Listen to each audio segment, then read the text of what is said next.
Good afternoon, everybody. Please be seated.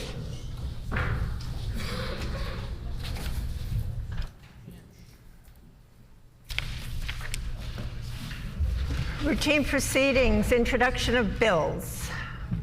The Honourable Member for Swan River.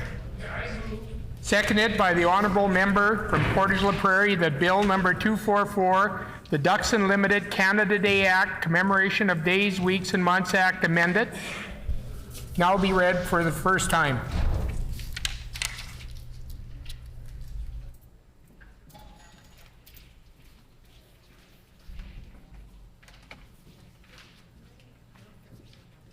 It has been moved by the Honourable Member for Swan River, seconded by the Honourable Member for Portage-la Prairie, that Bill 244, the Ducks Unlimited Canada Day Act, Commemoration of Days, Weeks and Months amended, be now read a first time. The Honourable Member for Swan River. Madam Speaker, it's an honour to rise today and introduce my bill, the Ducks Unlimited Canada Day Act. Ducks was founded by Manitobans in Manitoba and remains headquartered here in Manitoba. But Ducks' impact has not been confined to Manitoba. Ducks carries out wetland and wildlife rehabilitation coast to coast to coast in Canada and is a leader in Canada in conservation. I wanted to bring this bill forward to celebrate the partnership between this government and Ducks and all groups that work to make this important work possible by recognizing March 17th, which was the day that Ducks became an organization in Canada. Thank you for this opportunity, and I am excited to pass this bill.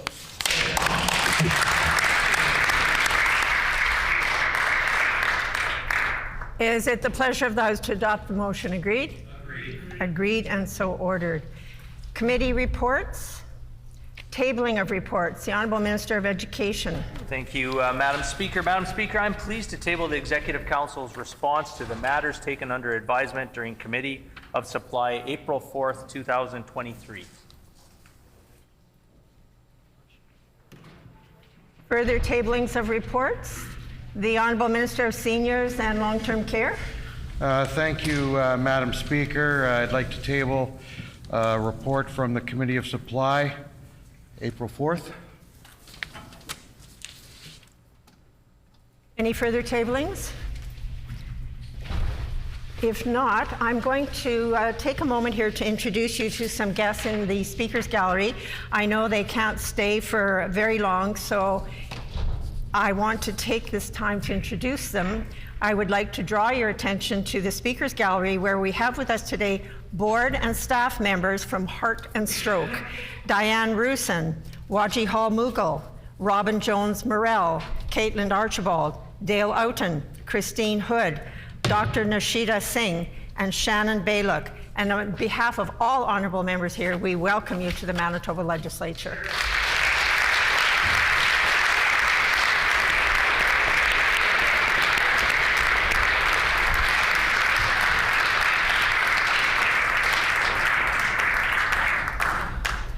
And for the other guests that I will be introducing, I will be doing that in a few moments. Ministerial statements. The Honourable Minister for Sport, Culture and Heritage, and I would indicate that the required 90 minutes notice prior to routine proceedings was provided in accordance with Rule 27, Bracket 2. Would the Honourable Minister please proceed with his statement? Dobre Dan. Madam Speaker, I rise today to recognize and celebrate International Vyshyvanka Day, also known as a Ukrainian Embroidered Shirt Day, which is observed on the third Thursday of each May. Today, Canada is one of 50 countries where Ukrainian communities participate in Vyshyvanka Day. Since its inception, Vyshyvanka Day has been celebrated by those who embrace and support Ukrainian cultural identity. The embroidery on Vyshyvanka garments is steeped in tradition and carries historic significance. Madam Speaker and everyone in here, I think it is well known I am not Ukrainian. And yet I was honored to be presented this beautiful shirt by the Milos Folk Ensemble. And I am honored to be wearing it today to show my support, respect, love, and appreciation to the Ukrainian community. By wearing these traditional embroidered garments, the Ukrainian community and supporters pay tribute to its culture and heritage while recognizing the many contributions of the Ukrainian immigrants to Canada. Madam Speaker, the roots of Manitoba's Ukrainian community are deep, with their initial settlement dating back to 1895. Today, an estimated 1 in 7 Manitobans is of Ukrainian descent. As artists, activists, educators, and business owners, Ukrainian Manitobans continue to make great contributions to the economic success and cultural vibrancy of this great province. For many decades, Canada and Manitoba have shared a strong connection with Ukraine and its people. I am proud to say that in 1991, Canada was the first Western country to recognize Ukrainian independence. While traditionally a day of celebration, we recognize that Ukrainians worldwide continue to fight for freedom and sovereignty. Our province offers our sincere support to all affected by the war in Ukraine. Over the past 2 years, time and time again, Manitobans have shown how much we can achieve when we work together as a community. Through Manitoba government, Ukrainian Refugee Task Force, over 17,350 Ukrainians have been welcomed to our province. On this day, I encourage all Manitobans to reach out to the Ukrainian community and express their well wishes and support. On behalf of the people of the province of Manitoba, I extend my best wishes to the Ukrainian community in these trying times and hope that peace, prosperity, and growth will soon return to the Ukraine. Thank you, Madam Speaker.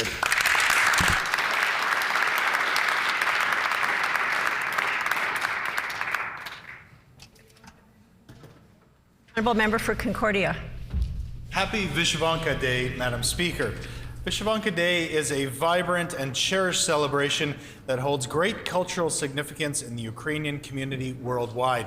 In our province, this annual event brings people together to honor Ukrainian and Ukrainian Canadian heritage, allowing them to showcase their traditional attire and celebrate the rich Ukrainian culture. Manitoba, known for its diverse population and strong Ukrainian presence, wholeheartedly embraces Vyshyvanka Day. This day serves as a joyful reminder of the importance of preserving and sharing Ukrainian traditions in a time when it's more important than ever to come together in support of Ukrainian communities.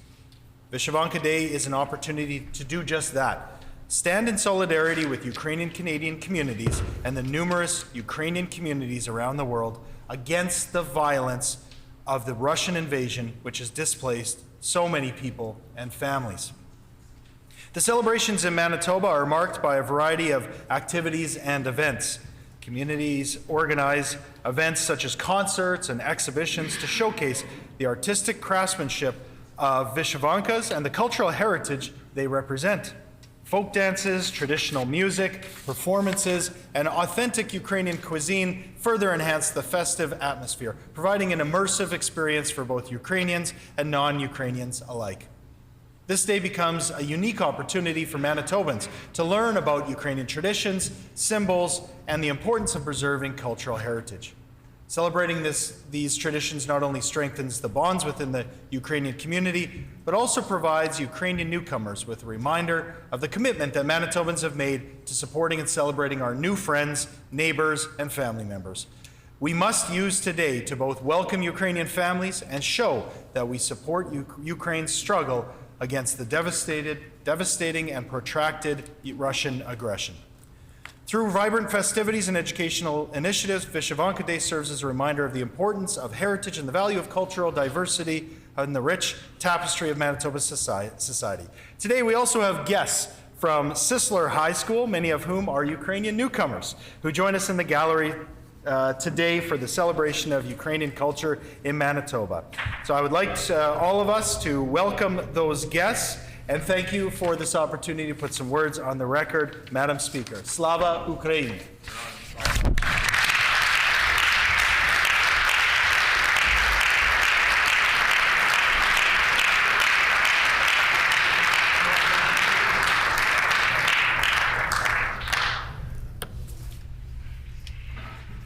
The Honourable Member for Tyndall Park. Madam Speaker, I ask for leave to respond to the minister's statement. Does the member have leave to respond to the ministerial statement?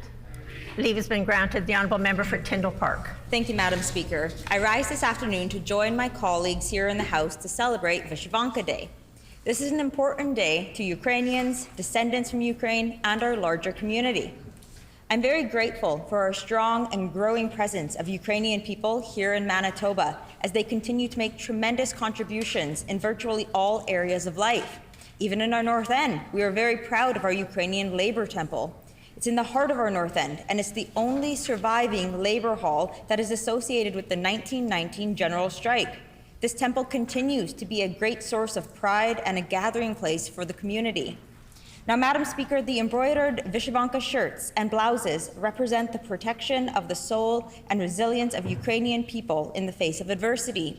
The Vyshyvanka is a Ukrainian amulet and a symbol of unity and solidarity. And here in Manitoba, we stand in solidarity with Ukrainian people. Since the beginning of Putin's unjustified invasion, over 17,000 Ukrainians have arrived in Manitoba. On a per capita basis, more Ukrainians have come to Manitoba than any other province. Just the other day, I learned about how the Needs Centre had worked with over 2,000 Ukrainian children last year alone. Madam Speaker, we have a lot to celebrate and a lot to strive for, and I just want to wrap up by wishing everyone who has joined us today in the House a very happy Vyshyvanka Day. Thank you, Madam Speaker.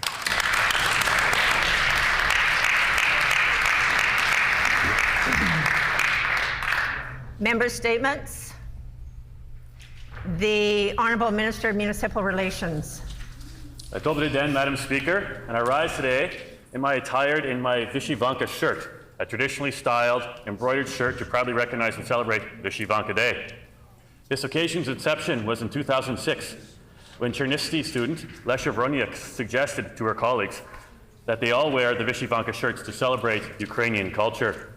What began as only a few dozen students and faculty members soon blossomed into an international sensation, and by 2011, the occasion was marked by gatherings of over 4,000 people at the Chernivtsi Central Square, all donning their Vyshyvanka shirts.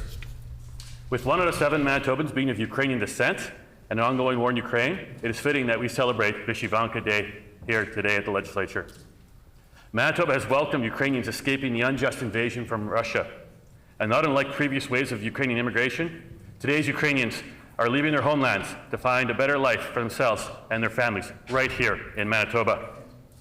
Our province has experienced multiple waves of Ukrainian immigrants over the years who settled our beautiful prairie landscape. This includes many families across the province, including, Madam Speaker, my very own grandparents. I mention this because 2 weeks ago, my family hosted a celebration of life for my grandmother who passed away in 2020. Unfortunately, due to COVID restrictions, we weren't able to do a proper funeral, so we had a celebration of life just recently. And she and my grandfather were Ukrainian refugees displaced by the war and eventually sought refuge here in Canada. John and Mary Nateki, they were hardworking immigrants whose Ukrainian roots were strong, but had a tremendous love for their newfound homeland, Canada. Their lives were anything but easy, yet they're among the most generous and caring people you would ever meet. Starting her life, my grandmother was a survivor of the famine called Holodomor, imposed by Joseph Stalin's brutal communist regime. Holodomor, the terror famine that took place from 1932 to 1933, claimed more than 5 million Ukrainian lives. The outbreak of the Second World War, Mary Sheppel, as was her maiden name at the time, was taken with her family from Ukraine to Nazi Germany and forced in a work labor camp there. In 1945, at the war's end, A member's time has expired. Is there leave to allow the member to complete his statement? Leave has been granted. The Honourable Minister. Thank you, Madam Speaker. In 1945, at the war's end, her and her family were sent to a labor-turned-refugee camp, where she later met my grandfather, and they married in 1948. I know that this is a story that many Ukrainians have experienced at that time and continue to experience their travels as they escape oppression, escape war, and seek refuge here in Manitoba. So I want to dedicate Vyshyvanka Day not only to the great Ukrainian culture, but the folks who have escaped oppression and escaped war and settled here in Manitoba. I just want to give a quick shout out to, of course, Ukrainian Canadian Congress. We know they're here. And in light of my family-themed member statement, my mom, Olga, who's the daughter of my grandparents, of course, who came to Manitoba, and my dad, Gary, and Anna Osmak, who works in my office, and she's right from Kyiv, Ukraine. Please stand up and let's give them a round of applause.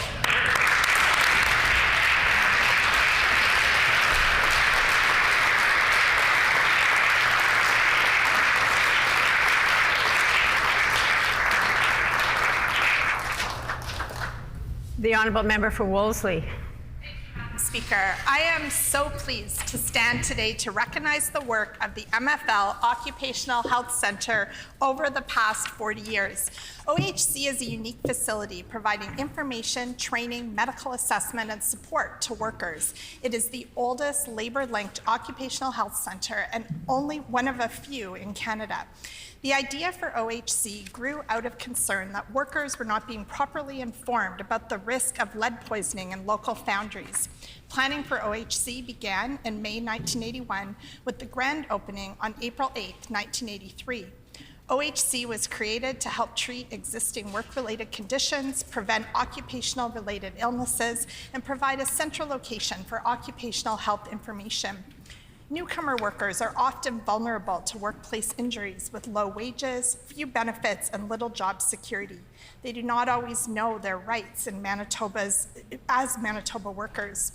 OHC's Train the Trainer program trains newcomers to deliver workshops in participants' original languages. Trainers come from more than 23 cultural communities, and written resources are available in 10 languages. Workshops address health and safety issues in a variety of workplaces, from meat processing plants to agriculture to nail salons. In the last fiscal year, OHC served over 3,500 workers, providing flu vaccines, treatment for workplace injuries, and facilitating health and safety workshops on ergonomics, COVID, psychological health, and the prevention of sexual harassment in the workplace. 450 newcomers received support or education in their first language. OHC first opened in the Wolseley constituency before moving to the Union Building for 30 years and then returning to Wolseley in 2020. I'm so happy to welcome them back. On behalf of all Manitoba workers who have benefited from inclusive and equitable health services, I invite all members of the Legislative Assembly to join me in thanking and celebrating 40 years of the MFL Occupational Health Centre.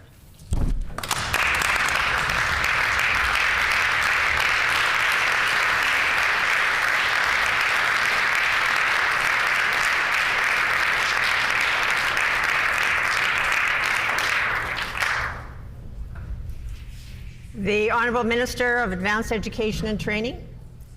Madam Speaker, The Honourable Member for Wolseley. I ask for leave for the names of my guests to be included in Hansard. The member doesn't need leave, but the request has been made, so those names will appear in Hansard. The Honourable Minister of Advanced Education and Training. Madam Speaker, I rise today to recognize and honor a true trailblazer and a personal hero of mine. Her name is Jenny Chudley, and she has been a shining light in the lives of people in Fort Richmond for more than 4 decades. Jenny's life has been full of uphill battles that began when she was born prematurely in 1950. She was sent home from the hospital very fragile due to failure to thrive, with doctors not hopeful about her odds of survival. Fortunately, her parents were able to build a heat lamp and provide the nurturing care that saved her life. Jenny knew from the time she was a toddler that she was going to be a teacher. She would fashion classrooms in her home and teach lessons to her stuffed toys. She would play school with friends and siblings, and even had a teacher pointer stick made for her by her father. After graduating from Fort Richmond High School, she earned an education degree from the University of Manitoba and fulfilled her lifelong dream of becoming a teacher. Madam Speaker, this remarkable woman decided to step away from the profession to raise her 5 children, but the teaching didn't end there. She spent the next decade equipping her children with the tools to be successful in their learning journey. When she returned to the classroom years later, she worked as an EA for a special young boy who lived with Down syndrome. Jenny realized that his education plan did not meet the great learning potential for this little boy. So she researched and developed a math program suited to his abilities, and it's still in use today. Jenny then went on to complete education leadership courses and became principal of a Christian school. She retired to enjoy life as a grandma, but still plays school with all of her grandkids, in addition to teaching English to newcomers. Madam Speaker, the Bible describes a woman with noble character in the book of Proverbs in this way. She speaks with wisdom, and faithful instruction is on her tongue. Also, her children arise and call her blessed. Mom, you are blessed and have demonstrated love with a noble character. I ask that all members in the chamber join me in honoring Jenny Chudley for her valuable contributions to education in Manitoba.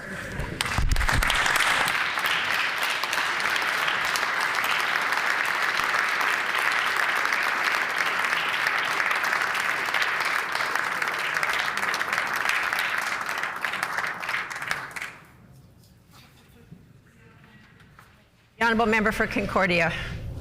Life is getting more expensive for Manitobans, and it's the Stephenson government that's only making it worse. Since 2016, the PCs have raised hydro rates more than 20% Order. and plan to increase them by another 5% this year. Last year alone, they approved above guideline rent increases for at least 20,000 housing units in Manitoba. And now your autopack rates are going up, and it's all because of PC mismanagement.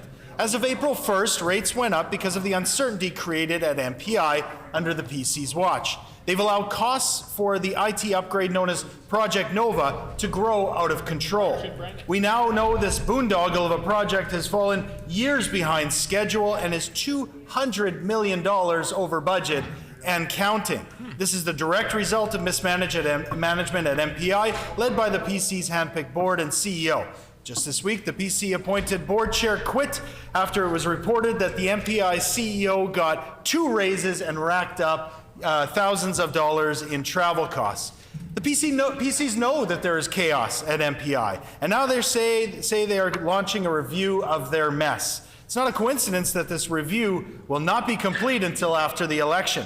Instead of trying to fix the problems at MPI, the Premier and her government are just trying to buy themselves some time and pass off the blame. Unfortunately, the PC's unwillingness to own up to their failures is costing Manitobans more and more every year. And this is at a time of an affordability crisis in Manitoba. Grocery prices are up, gas prices have gone up, and the PC government is making it worse by increasing your rent, hydro, and MPI rates. That is wrong, Madam Speaker. Manitobans shouldn't be on the hook for PC mismanagement. While the Premier may be wealthy enough that she can forget about $31 million, the Manitoba NDP will always stand up for the many Manitobans who are struggling to pay for this PC government's mistakes. Thank you, Madam Speaker.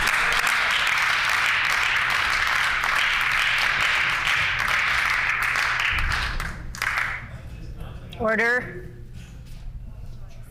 Order. The honourable member for St. Boniface. Thank you, Madam Speaker. Over the weekend, I had the opportunity to attend the 30th anniversary fundraiser for Chez Rochelle, a shelter for women and children fleeing abusive partners. It was a very moving evening, and the work they do there is incredible. We heard the testimony of an Indigenous mother and daughter whose lives were saved by Chez Rochelle 20 years ago because they had a safe place to get to. Their story was harrowing. We have a terrible toll of violence being committed against women, girls, and children in this province. It is one of the most common calls for police, yet we don't always talk about it because it may be too painful or too shameful. But we have to name it, and if we're to challenge it, because it happens everywhere. When I was 6 or 7, we came back from a family vacation to find a relative sleeping in my room. He wasn't Goldilocks. I had to go down the hall to sleep on a cot in a different room because that person had flown halfway across the country to escape their abusive partner, and they were staying with us. They had arrived at the Winnipeg airport and hidden in the backseat of the car for fear of being seen, then fled to a cousin's cabin. They were right to be fearful because a couple of days later, their ex showed up, hiding behind the trees outside our house, having flown from 2 provinces over to stalk them. They weren't the only person who stayed with us. At another point, when my uncle and aunt's marriage was breaking down, my father sided with his sister-in-law against his own brother to make sure that she and the children had a place to live. My father and his brother never spoke again. So in my family, we grew up understanding that when a woman was violently assaulted by her partner, that you believed them and you got them to safety. And there was a recognition that justice comes before loyalty, even if it meant paying a permanent personal price. We sometimes think about whether this is your sister, your mother, or your daughter, and I think this reflects how hard it is to talk about, because we can also ask, what if it were you? What if it happened to you? It's a different question. To Chez Rochelle, thank you for 30 years of saving lives and helping families heal. We need more of your work in the world. They still need donations and support, which I encourage people to make at chezrochelle.ca. Thank you. Merci.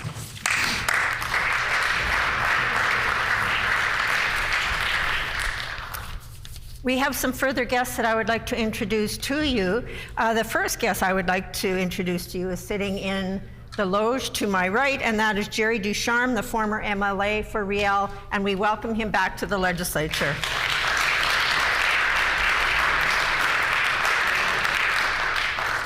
We also have with us the following teachers from Crocus Plains Regional Secondary School Board: Justin Rowe, Patrick McInnes, Geraldine McLeod, Jessica Canning, Brad Wall, and Clint Howie, and they are attending a professional development workshop put on by the Education and Outreach Department of the Legislative Assembly of Manitoba under the direction of Mr. Stephen Day, Director, and Ms. Kyla Benger, Assistant Director. So on behalf of all members, we welcome you to the Manitoba Legislature.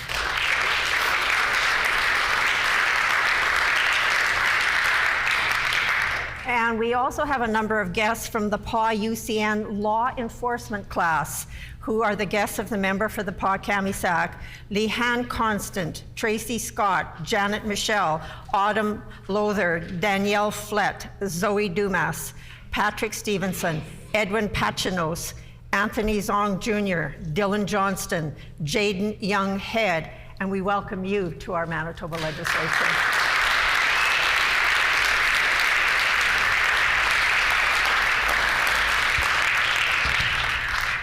Oral questions. The Honourable Leader of the Official Opposition.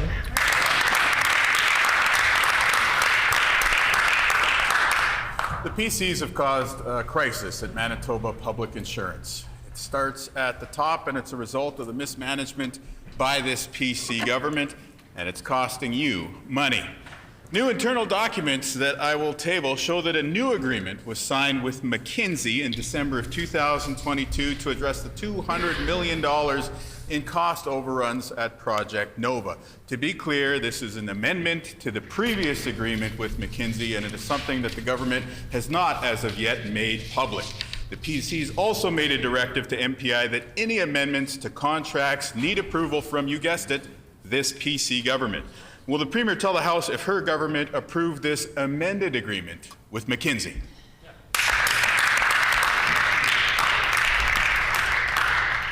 The Honourable Minister of Economic Development, Investment and Trade. To welcome the new board chair to MPI, Madam Speaker. Certainly has a long history in the insurance industry, Madam Speaker, working at MPI. I had the opportunity to meet the new board chair as well as recently as a couple of years ago, and it's super to have him on board, and we're excited about the change that he's going to bring to MPI.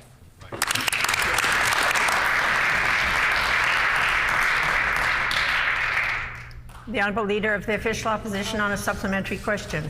So, not much of an answer there, so I'll just make clear here that Project Nova is over budget to the tune of $200 million, and it's costing Manitobans money. That's why everyone's AutoPack payments went up on April 1st. Now, we've learned, as I've just tabled and proved through documentation, that an amended agreement with McKinsey Consulting was executed last December.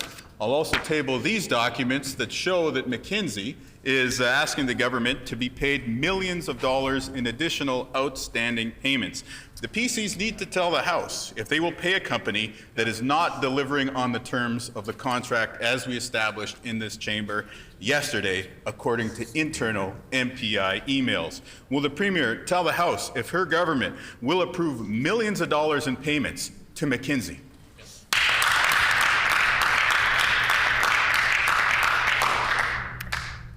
The Honourable Minister of Economic Development, Investment and Trade. Well, thank you again, Madam Speaker. And again, it gives me the opportunity to get up and thank the former chair, Dr. Sullivan of the MPI board as well, Madam Speaker. We know that Dr. Sullivan spent well over 4 years as chair of the board at MPI, Madam Speaker. We know the good work that Mr. Sullivan has done, and we thank him for this service he provided. On the issue of over budget, Madam Speaker, I know the member opposite would have a little bit of experience in that. We know what happens when the NDP get involved in Crown services, Madam Speaker. We know what happens when they get involved in Crown corporations. They destroy them. Yep.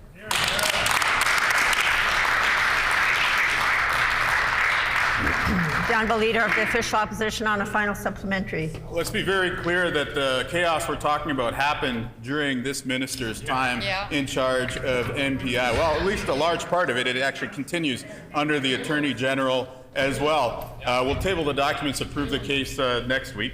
But for now, I will table an order in council which proved the fact that this government issued a directive saying that any amendments to contracts need approval by the minister. So again, what we've shown here today is that there was a new agreement with McKinsey amended on December 2022. This government passed a directive saying that they had to approve any amendments, and then further documents show that there are millions of dollars in payments that McKinsey is trying to collect on, all while you are paying more money on your auto-pack payments. People in Manitoba deserve to know the truth. Will the PCs approve millions of dollars in new payments to McKinsey consultants?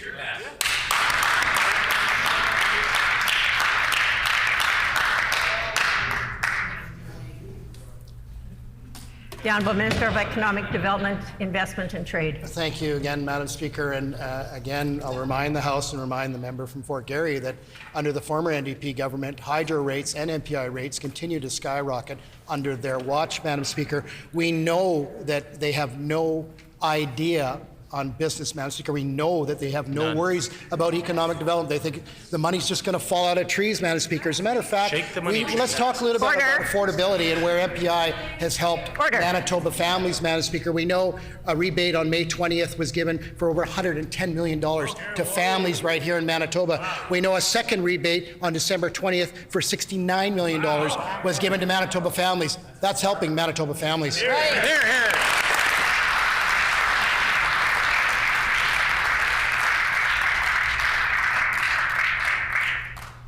The Honourable Leader of the Official Opposition on a new question.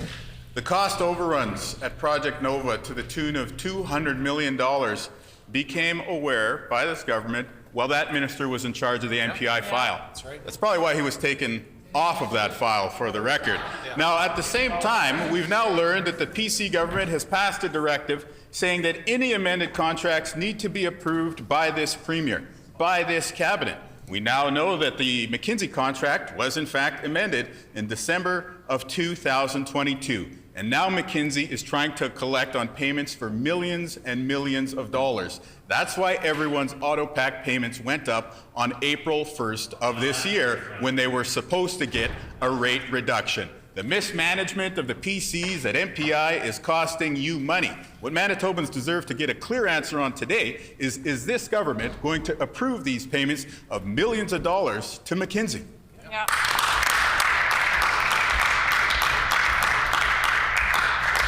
The Honourable Minister of Economic Development, Investment and Trade. Well, thank you again, Madam Speaker, and certainly after 17 years of NDP mismanagement when it comes to MPI and our Crown corporations, Madam Speaker, it certainly does take a team to fix the mess they left behind, and that's exactly what this team on this side of the House has been doing and will continue to do on behalf of Manitobans, Madam Speaker. We know that under the NDP, we were still doing spreadsheets, Madam Speaker, manually as 5 years ago, Madam Speaker. 6 years ago, we took over government. We will fix the mess the NDP left behind in our Crown corporations. And trust me, Madam Speaker, on October 3rd, they won't be back in government.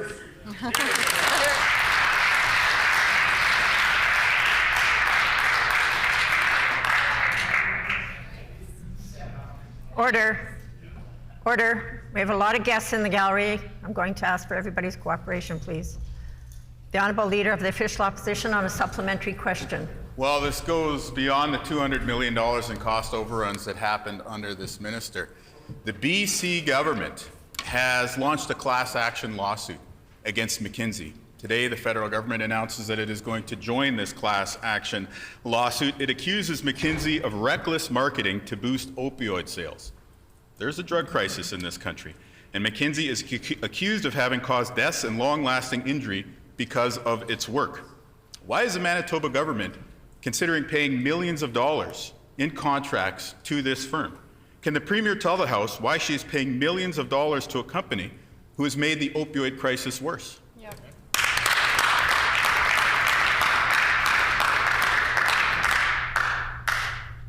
The Honourable Minister of Economic Development, Investment and Trade. Well, thank you again, Madam Speaker. And again, I'll remind the House on February 22nd, of 2022, Manitoba Public Insurance issued a rebate of $311 million to Manitoba families. Madam Speaker, we know that MPI is going through a transition. Madam Speaker, from when they started in this province, Madam Speaker, we know that under the NDP watch, nothing was done to bring them out of the 1970s, Madam Speaker. We are working with MPI, with Manitobans, to ensure that they get the Crown Corporation that they deserve, that they own, and that they will continue to own in Manitoba. Here, here.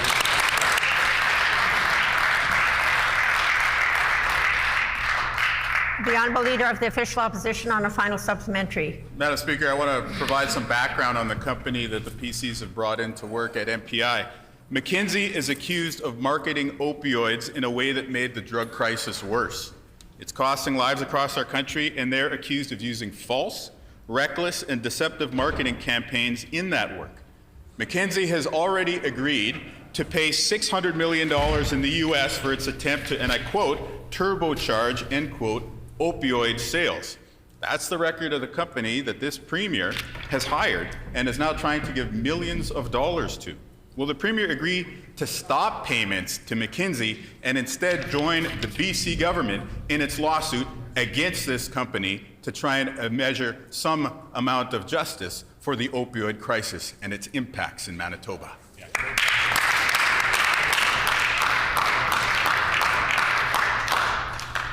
The Honourable Minister of Economic Development, Investment and Trade. Thank you, Madam Speaker, and I'll bring it back home from the member, the Leader of the Opposition, back to Manitoba. Madam Speaker, we know that we've ordered a ministerial directive to control the process of tendered and untendered contracts, Madam Speaker. I'll take you back under the NDP, where they had signed 19, Madam Speaker, and I repeat, 19 untendered contracts in 2014, 45 untendered contracts in 2015, Madam Speaker. Madam Speaker, we'll take no lessons from the NDP on accountability. Right. Here, here.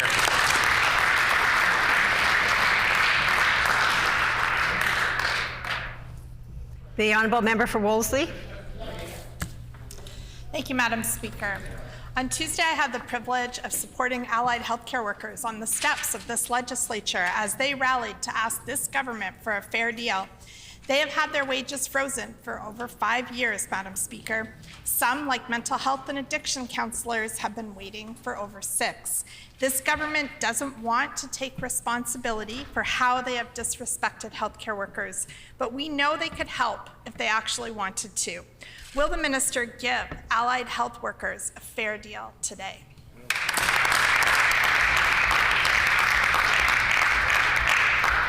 The Honourable Minister of Consumer Protection and Government Services. You know, Madam Speaker, when the members opposite first started on this line of questioning, I thought perhaps they didn't understand bargaining, they didn't understand where the bargaining table was or who the employer was, but I've explained that to them numerous times. They must understand by now.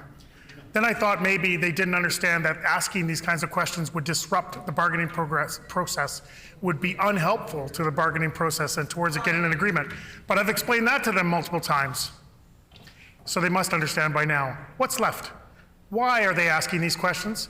Because of their own desire to pursue their own personal, narrow political agenda. They think it is advantageous to themselves politically to do this. They are disrespecting Manitoba patients, they are disrespecting Manitoba healthcare workers, and they are disrespecting all Manitobans. Yep.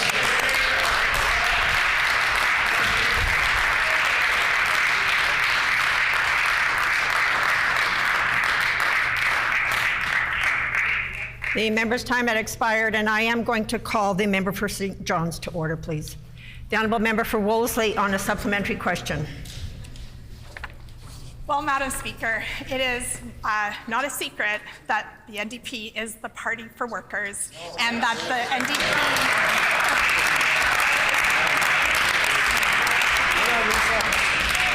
will always stand on the side of workers and fair bargaining, even if it feels inconvenient to the other side of the House. This wage freeze has impacted rural paramedics, pharmacy and MRI techs, radiation therapies, and 190 other allied health professionals.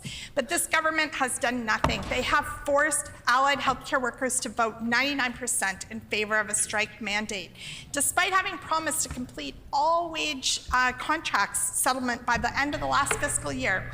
Will the Minister of Health commit to giving The member's allied time has healthcare expired. workers a fair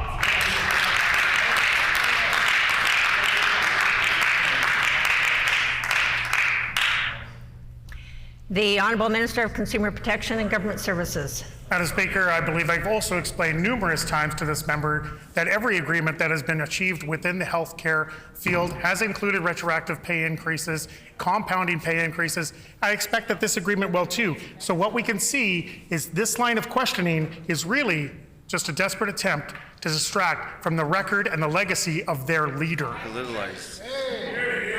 He's a man who talks about accountability, but doesn't hold himself accountable. He leaves a trail of victims in his wake and then turns around and blames them. He points out other people's mistakes, but will not acknowledge his own. He is failing as a leader, and they need to acknowledge this.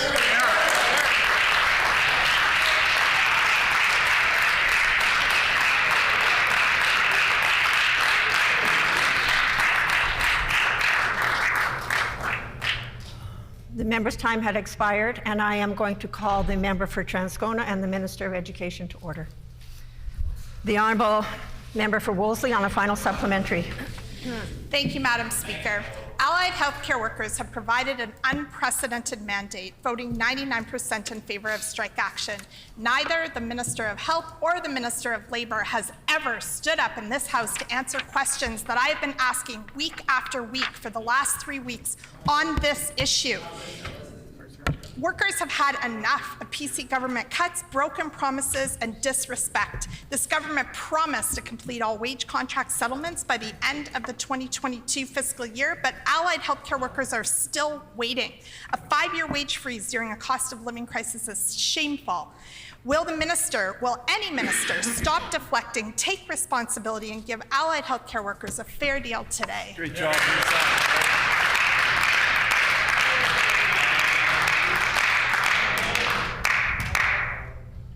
The Honourable Minister of Health. Madam Speaker, today I'd like to remind members of this chamber of what happened when the NDP tried and failed to run Manitoba's healthcare system. I'd like to table a Winnipeg Free Press article, Madam Speaker, and highlight a few items for the House. NDP gets failing grade is the title. Manitoba's NDP government has broken more election promises than it has kept on the eve of the party's first year in office. Premier Gary Doer's team got its worst marks in the area of healthcare, where it made sweeping promises. Government has broken more than half of 20 pledges. Manitobans couldn't trust them then, Madam Speaker, and they certainly cannot trust them now.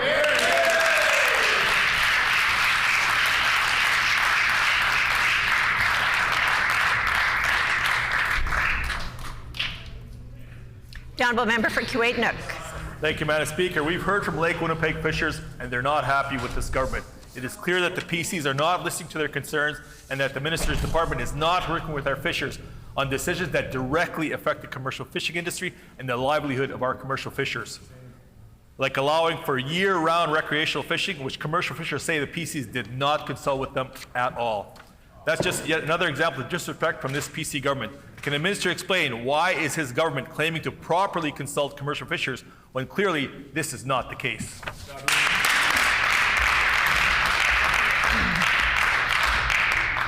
The Honourable Minister for Natural Resources and Northern Development. Thank you, Madam Speaker. The NDP failed Lake Manitoba fishery and critically endangered the sustainability of our fisheries by mismanaging our fish populations. Our PC government has made key investments to protect our valuable commercial fisheries that contribute over $100 million to Manitoba's economy each year. We've invested $600,000 in additional funding to enhance provincial fisheries field programs. We've lobbied the federal government to confirm Manitoba fisheries were included in $469 million Seafood Stabilization Fund. Madam Speaker, our government supports commercial fishermen in Manitoba.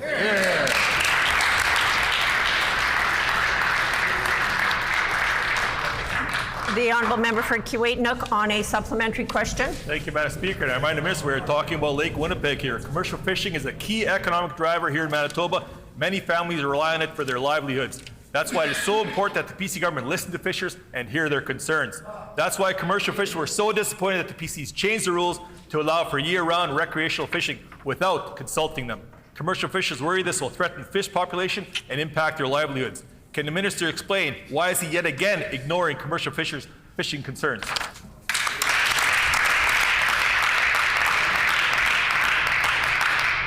The Honourable Minister for Natural Resources and Northern Development. Well, thank you, Madam Speaker. NDP policies did a disservice to the hardworking commercial fishers who rely on our lakes for their livelihoods. The lack of investment in science-based management, research, and innovation led to habitat destruction and declines in catch rates, which made our commercial fishers struggle to make ends meet. Our government is committed to reversing this trend and implementing policies that prioritize the sustainability of the industry and the protection of our lakes.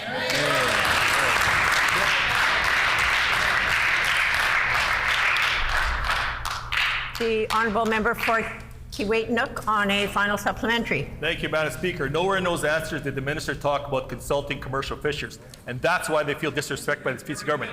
They've repeatedly made decisions that negatively impact fishers' livelihoods without consulting them, leading to the loss of thousands of dollars of income for our Manitoba fishers and their livelihoods.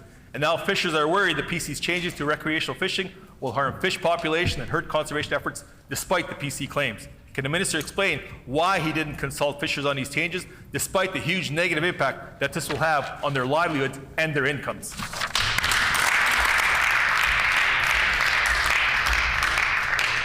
The Honourable Minister of Natural Resources and Northern Development. Thank you, Madam Speaker. Well, not only has this government consulted with commercial fishers, we're investing in commercial fishers.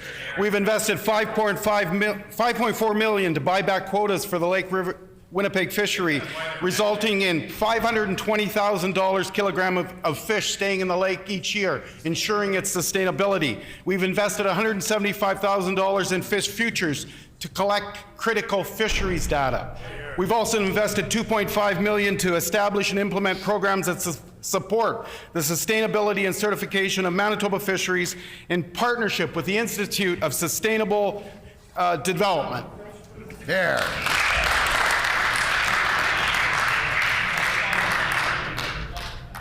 The honourable member for St. John's. CMV can have major impacts on children, including hearing loss and vision loss and reduced motor skills. CMV can be treated, but it's essential that newborns are screened early on. We currently don't screen for CMV here in Manitoba, and that's why our NDP colleague, the MLA for Union Station, introduced Bill 226, which would allow infants to be screened for CMV. We're happy that this bill passed earlier this morning, second reading, but certainly there's still more work to be done. Will the Premier commit to fully passing 226 into law today? Yeah.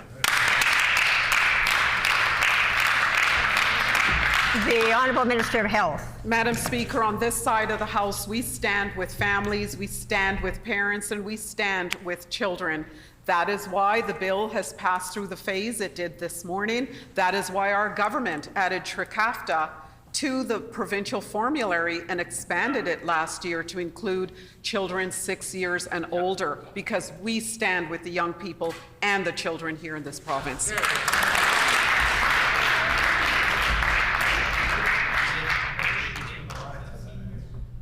The honourable member for St. John's on a supplementary question. 1 in 100 infants are infected with CMV, and those infected, 1 in 5, will have a permanent disability.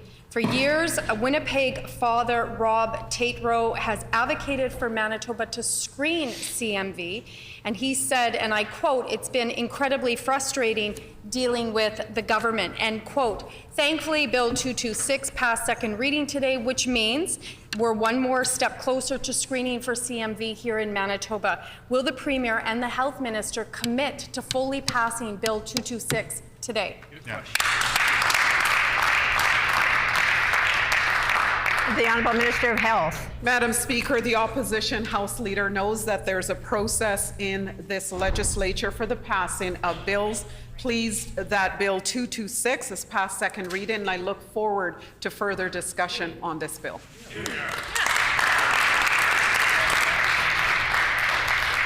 The Honourable Member for St. John's on a final supplementary. What I also know as the House Leader is that members opposite have allowed bills to go to second reading, but then do not call them for committee, and certainly do not allow third reading and royal assent on those bills. And so, advocates like Rob Tatro, who founded CMV Canada Charity, has been calling on the PCs to screen for CMV for years now. Our colleague, the member for Union Station, has listened to his concerns and has introduced Bill 226 3 times. This allows infants to be screened for CMV. And up until this morning, the PCs have refused to support this bill. They can do the right thing today, allow it, call it to committee, and allow it to pass third reading and receive royal assent. Will they do so today? Yeah.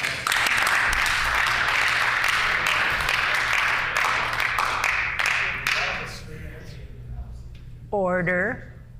The Honourable Minister of Health. Madam Speaker, the member for St. John's continues to rise in this House and put inaccurate information on the record, a narrative that she has wanted to spread throughout the province, fear-mongering, Madam Speaker. Our government demonstrated support for Bill 226 this morning. It passed second reading. There's a process for bills to pass through the legislature. Order. Look forward to further discussion as we move forward.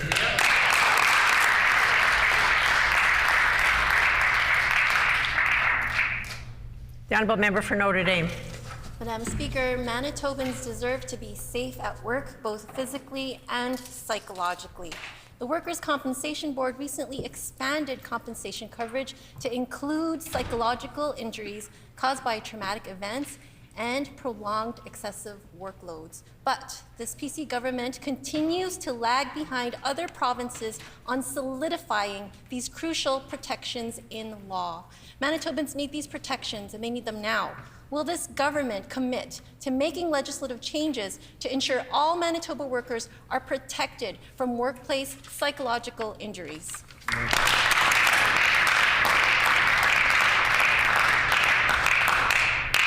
The Honourable Minister of Labour and Immigration. Thank you, Madam Speaker. I want to ensure that all workers in Manitoba are safe at the workplace, going to work and coming home safe.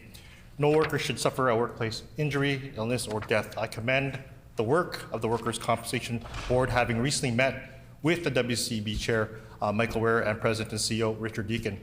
The WCB has regulation-making powers under the Workers' Compensation Act and is responsible for the schedule of occupational diseases, which I can tell the member is still under development. Thank you.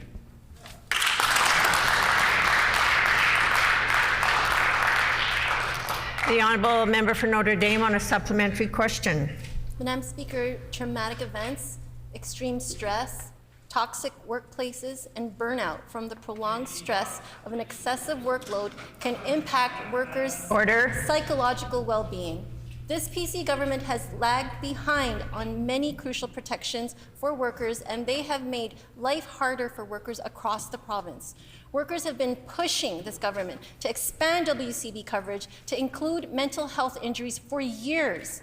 Ontario and British Columbia have already brought these protections into law. Will this government commit today to making the necessary legislative changes so that Manitobans with mental health injuries can get the compensation that they deserve?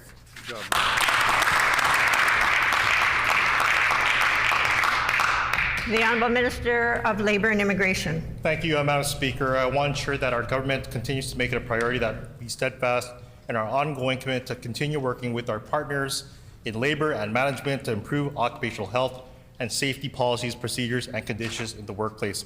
I am proud that Manitoba continues to be a leader in the workers' compensation coverage for psychological injuries. I understand that the Manitoba Federation of Labour would like the Workers' Compensation Board to release the complete schedule of occupational diseases.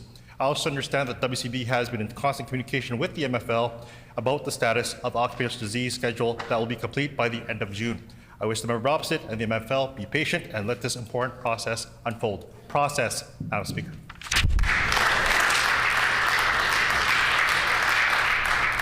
The honourable member for Notre Dame on a final supplementary. Madam Speaker, psychological injuries in the workplace are serious and should be treated as such. This government has disrespected workers for 7 years by repeatedly freezing wages and interfering in collective bargaining processes. The recent policy changes from the WCB are a first step, but Manitobans deserve to have mental health protections solidified in law. Ontario and BC have already taken this step. Will this PC government do the right thing and protect Manitobans from workplace psychological injuries? Good job, Alaya. The Honourable Minister of Labour and Immigration. Thank you, Madam Speaker. Like the member, she's an expert, along with her members on that side of the House, on interference. There is a process. The schedule of occupational diseases is currently in the consultation phase, with the list aimed to be made available by the end of June. I recently spoke with Kevin Rebick of the Manitoba Federation of Labour on a few occasions, including most recently a few weeks ago at the Day of Mourning. I know the members opposite don't like to hear this, but Kevin and I had a collegial meeting, and I look forward to continuing working with him and his membership on ensuring the health and safety of all workers in Manitoba. The Workers' Compensation Board is consulting, taking action, and making great progress, Madam Speaker, on this important issue.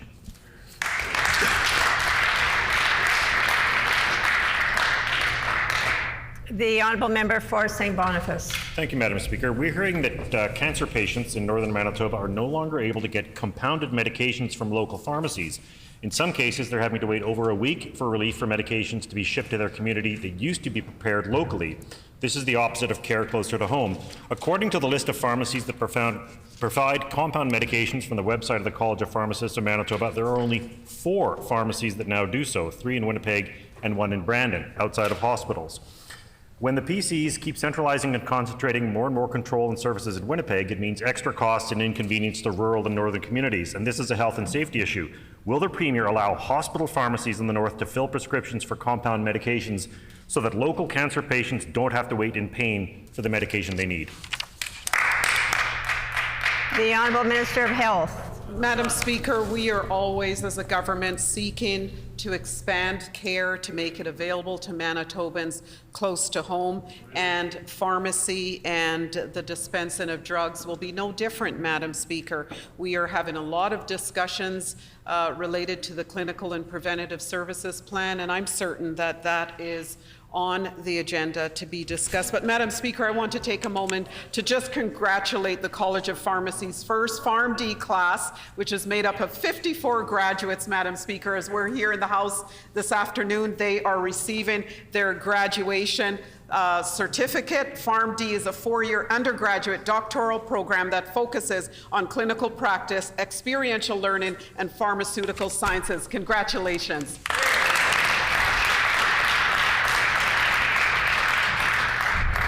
The honourable member for St. Boniface on a supplementary question. Thank you, Madam Speaker. This BC government previously took over $50 million in pharmacy business from local Manitoba-owned independent pharmacies for personal care homes and gave the contract to a single numbered company owned by Toronto-based Shoppers Drug Mart. That's $50 million that's going out of the province instead of into rural Manitoba communities. And every time they made one promise in the budget, they immediately turned around and demanded 15% cuts from RHAs over and over. After having closed ERs, closed ICUs, closed urgent cares and quick care clinics, selling off labs, we're now hearing the government is planning to consolidate all pharmacy compounding in Winnipeg's hospitals into a single supercentre. This looks like, to us, like government is once again cutting costs ahead of patient safety. Can the Premier confirm their plan to consolidate all hospital pharmacies, and if so, whether it will be run by a private company? The Honourable Minister of Health. Madam Speaker, the access to care for Manitobans and particularly closer to home is a priority for our government. Healthcare in general is a priority, but certainly closer to home, Madam Speaker. We continue to make record investments in our healthcare system. Madam Speaker, we are talking to individuals in rural communities, in northern communities. They are coming forward with innovative approaches to receiving care in their communities, and we on this side of the House will continue to listen.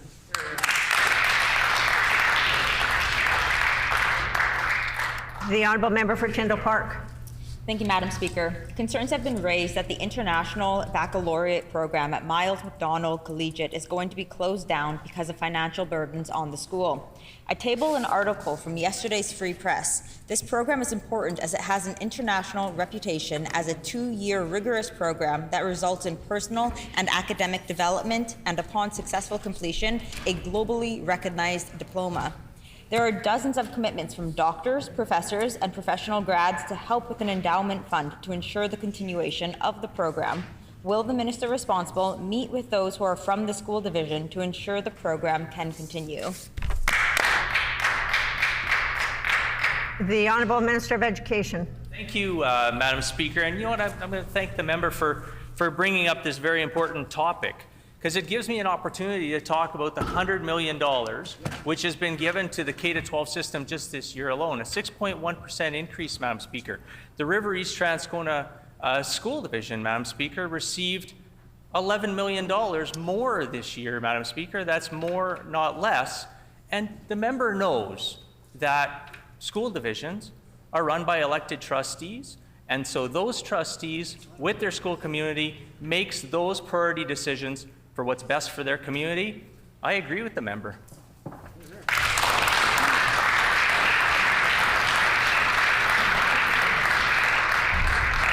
The Honourable Member for Swan River. Yeah, Madam Speaker, it was recently announced that Manitoba has become a destination of choice for the mining industry, bringing good jobs throughout Manitoba. Our government has worked hard to foster a reputation as a desirable place to do business. As our Premier stated, the way we're going to pay for the future is by growing our economy, not by taxing Manitobans. Where we have grown the economy, the NDP have fought against industry at every opportunity. Can the Minister of Economic Development, Investment and Trade outline exactly how Manitoba benefits from the opportunity this reputation creates?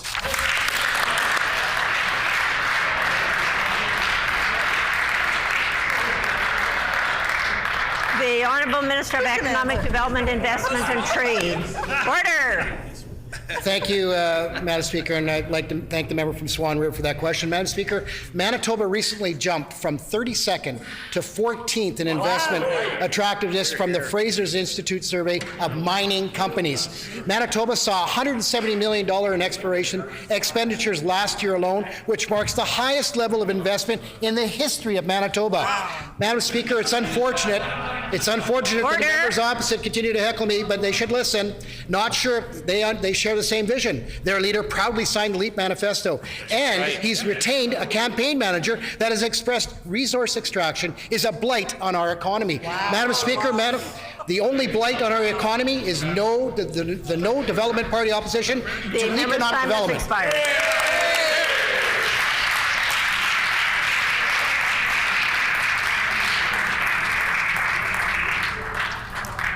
The Honourable Member for Flin Flon. Thank you, Madam Speaker. The PC government's cuts to northern health care are having devastating consequences. They forced the Northern Health Region to cut millions of dollars, and now that's affecting patient care. The Northern Transportation System is in a state of complete disarray. Northern Manitobans rely on this service to access critical medical services. Will this government commit to fixing the crisis in NPTP and ensure all Northern Manitobans can access essential medical care? The Honourable Minister of Health. Madam Speaker, when our government took office, the Northern Patient Transport Program was in disarray. It was underfunded. It was in shambles, Madam Speaker. We have rolled back the dark days of transportation services during the NDP government's time, Madam Speaker.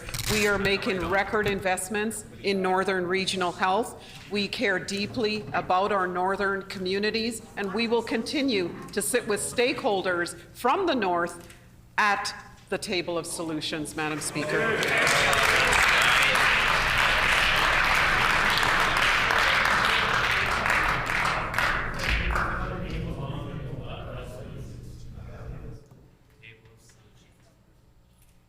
The honourable member for Flin Flon on a supplementary question. Thank you, Madam Speaker. I think that minister cut the table of solutions.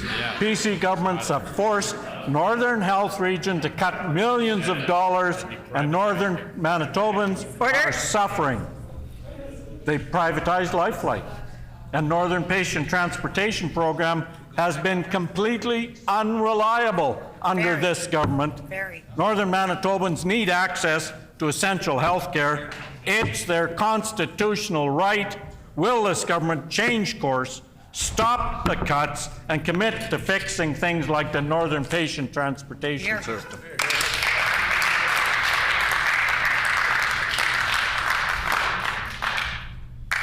The Honourable Minister of Health. Madam Speaker, under their watch 7 years ago, the Northern Patient Transport Program was crumbling and underutilized because it was terribly underfunded. I know they don't want they will heckle me, Madam Speaker. Our government more than doubled the funding of the program to $18 million. Now, more than 20,000 Northern Manitobans, twice the amount under the NDP, are served annually. Double the funding, double the results. We'll take no lessons, Madam Speaker, from the NDP on how to serve Northern Manitobans.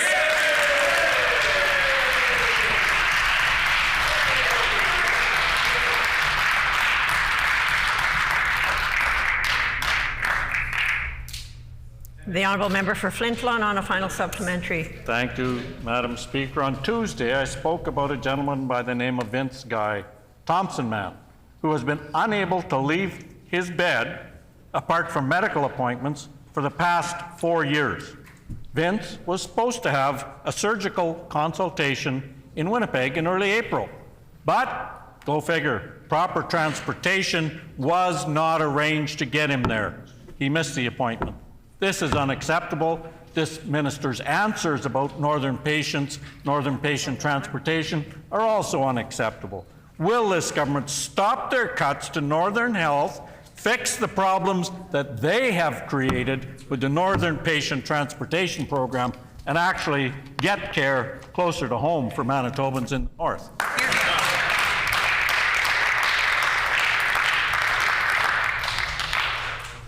The Honourable Minister of Health. Madam Speaker, I am always troubled to hear that any individual in this province is unable to access care.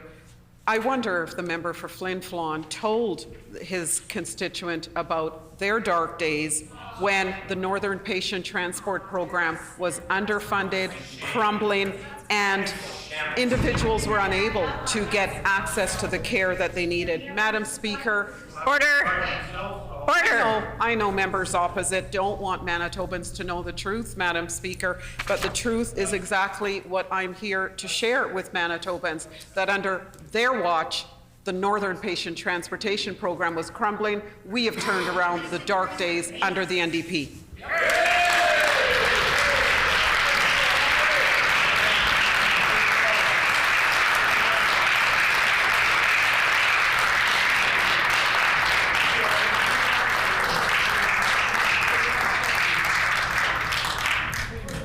The time for oral questions has expired. Petitions.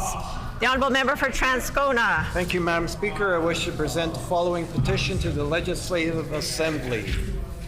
To the Legislative Assembly of Manitoba, the background to this petition is as follows. Number one, according to Census 2021, Punjabi is the fourth most spoken language in Canada, and there are 33,315 people in Manitoba whose native language is Punjabi. Number two, Thousands of Punjabi newcomers are coming to Manitoba as students and as immigrants looking to call this province home. People of Punjabi origin contribute a great deal to the social and economic development of Canada and Manitoba in fields such as education, science, health, business, and politics. Number 3, in coming to Manitoba, Punjabi newcomers make sacrifices including distance from their cultural roots and language. Many Punjabi parents and families want their children to retain their language and keep a continued cultural appreciation. Number 4, Manitoba has many good bilingual programs and public schools for children and teens available in other languages including French, Ukrainian, Ojibwe, Cree, Hebrew, and Spanish. Punjabi bilingual programs for children and teens as well as Punjabi language instruction at a college and university level could similarly teach and maintain Punjabi language and culture. Number 5, Punjabi bilingual instruction would help cross-cultural friendships, relationships, and marriages and prepare young people to be multilingual professionals. We therefore petition the Legislative Assembly of Manitoba as follows: to urge the provincial government to take steps to implement Punjabi bilingual programs in public schools similar to existing bilingual programs and take steps to implement Punjabi language instruction and other levels of education in Manitoba. This petition, Madam Speaker, is signed by Satvir Brar, Amarjeet Mara, Parmjeet Bajwa, and many other Manitobans. Thank you. In accordance with our Rule 133, bracket 6, when petitions are read, they are deemed to be received by the House. The Honourable Member for Elmwood. Thank you, Madam Speaker. I wish to present the following petition to the Legislative Assembly. The background of this petition is as follows. Number 1, cities across Canada and the United States, including Chicago, Washington, D.C., Salinas, California, and Orillia, Ontario, are offering home security rebate programs that enhance public safety and allow for more efficient use of their policing resources. Number 2, home security surveillance systems protect homes and businesses by potentially deterring burglaries, reducing homeowners and business insurance costs. Number 3, home security surveillance systems can also be remotely monitored with personal electronic devices such as smartphones. We petition the Legislative Assembly of Manitoba as follows: to urge the provincial government to work with municipalities to establish a provincial-wide tax rebate or other incentive program to encourage residents and businesses to purchase approved home and business security protection systems. And this petition is signed by many Manitobans. The Honourable Member for Notre Dame. Madame la Présidente, je désire présenter la pétition suivante à l'Assemblée législative. To the Legislative Assembly of Manitoba, the background of this petition is as follows. Number 1, in December of 2019, the provincial government's commissioned report on lead concentrations in soil in Winnipeg was completed. Number 2, the report found that 10 neighborhoods had concerning levels of lead concentration in their soil, including Centennial, Daniel McIntyre, Glen Elm Chalmers, North Point Douglas, River Osborne, Sargent Park, St. Boniface, West End, Weston, and Wolseley Minto. In particular, the predicted blood lead levels for children in North Point Douglas, Weston, and Daniel McIntyre were above the level of concern. Number 4, the Weston Elementary School field has been forced to close down many times because of concerns of lead in soil and the provincial government's inaction to improve the situation. Number 5, lead exposure especially affects children aged 7 years and under, as their nervous system is still developing. Number 6, the effects of lead exposure are irreversible and include impacts on learning, behavior, and intelligence. Number 7, for adults, long-term lead exposure can contribute to high blood pressure, heart disease, kidney problems, and reproductive effects.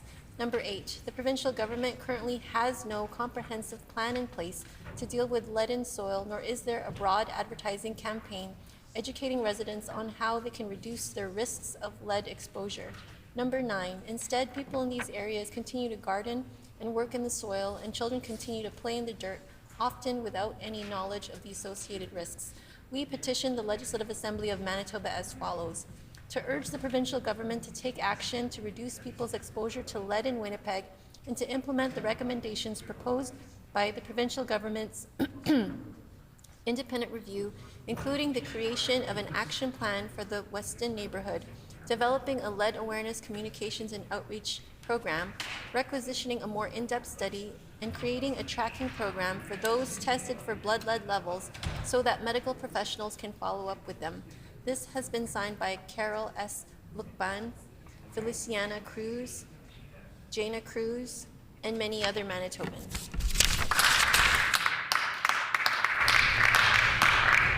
Grievances, orders of the day, government business, and I have something here. It's a motion correction.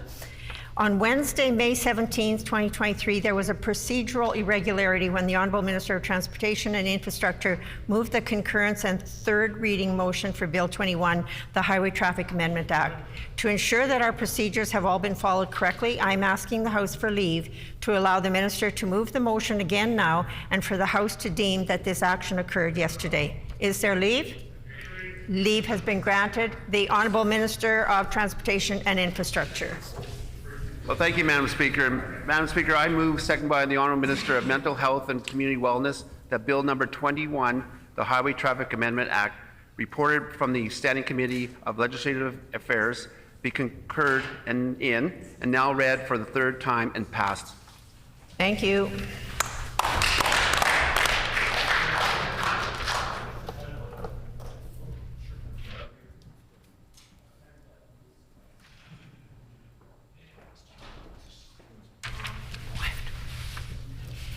It has been moved by the Honourable Minister of Transportation and Infrastructure, seconded by the Honourable Minister of Mental Health and Community Wellness, that Bill number 21, the Highway Traffic Amendment Act, reported from the Standing Committee on Legislative Affairs, be concurred in and be now read for a third time and passed. So that should correct the record.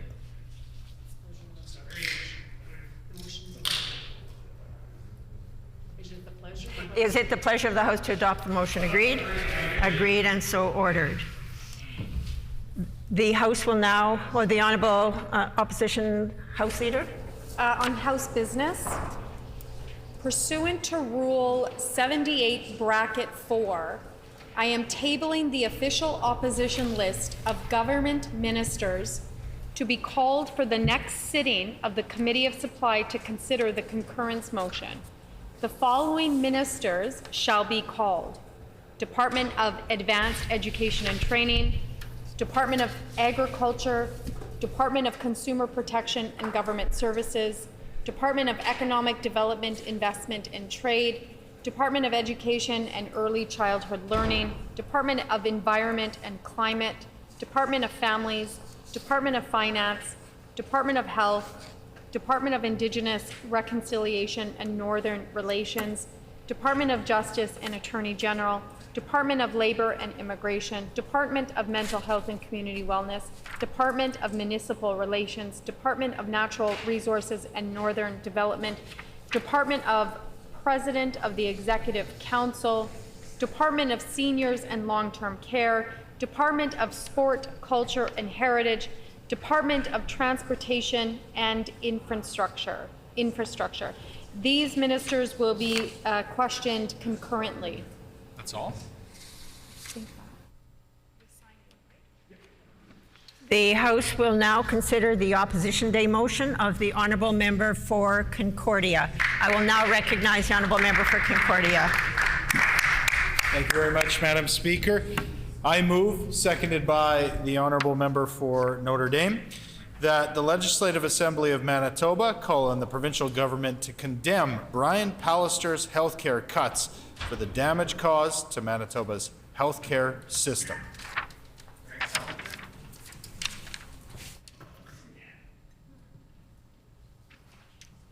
It has been moved by the Honourable Member for Concordia, seconded by the Honourable Member for Notre Dame, that the Legislative Assembly of Manitoba call on the provincial government to condemn Brian Pallister's healthcare cuts for the damage caused to Manitoba's healthcare system.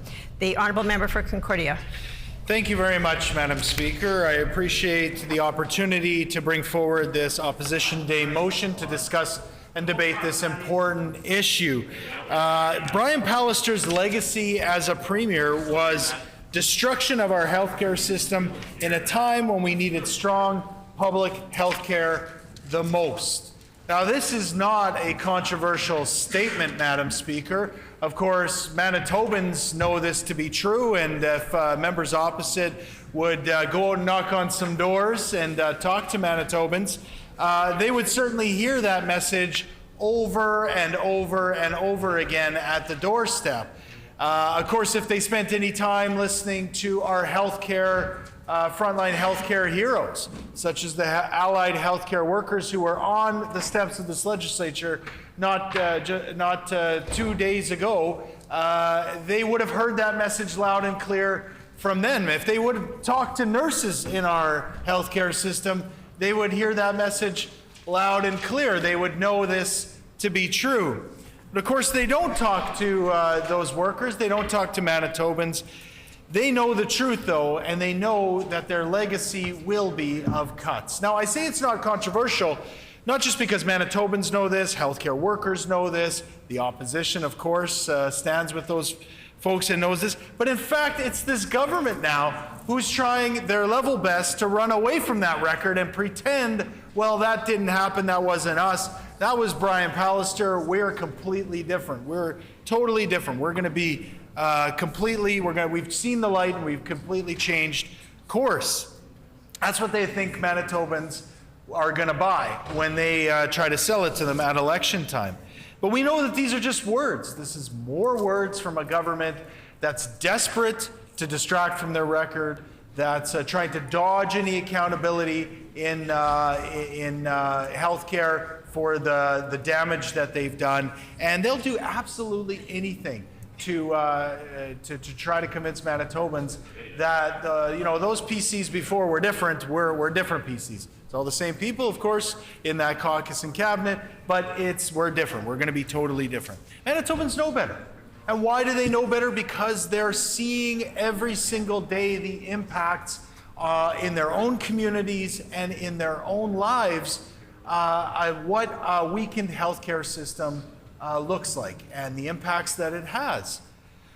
You don't have to look far. I do appreciate that I bring this forward. I know any one of the members from this side of the House would have been gladly would have brought this resolution forward, and they're all going to talk about their own circumstances.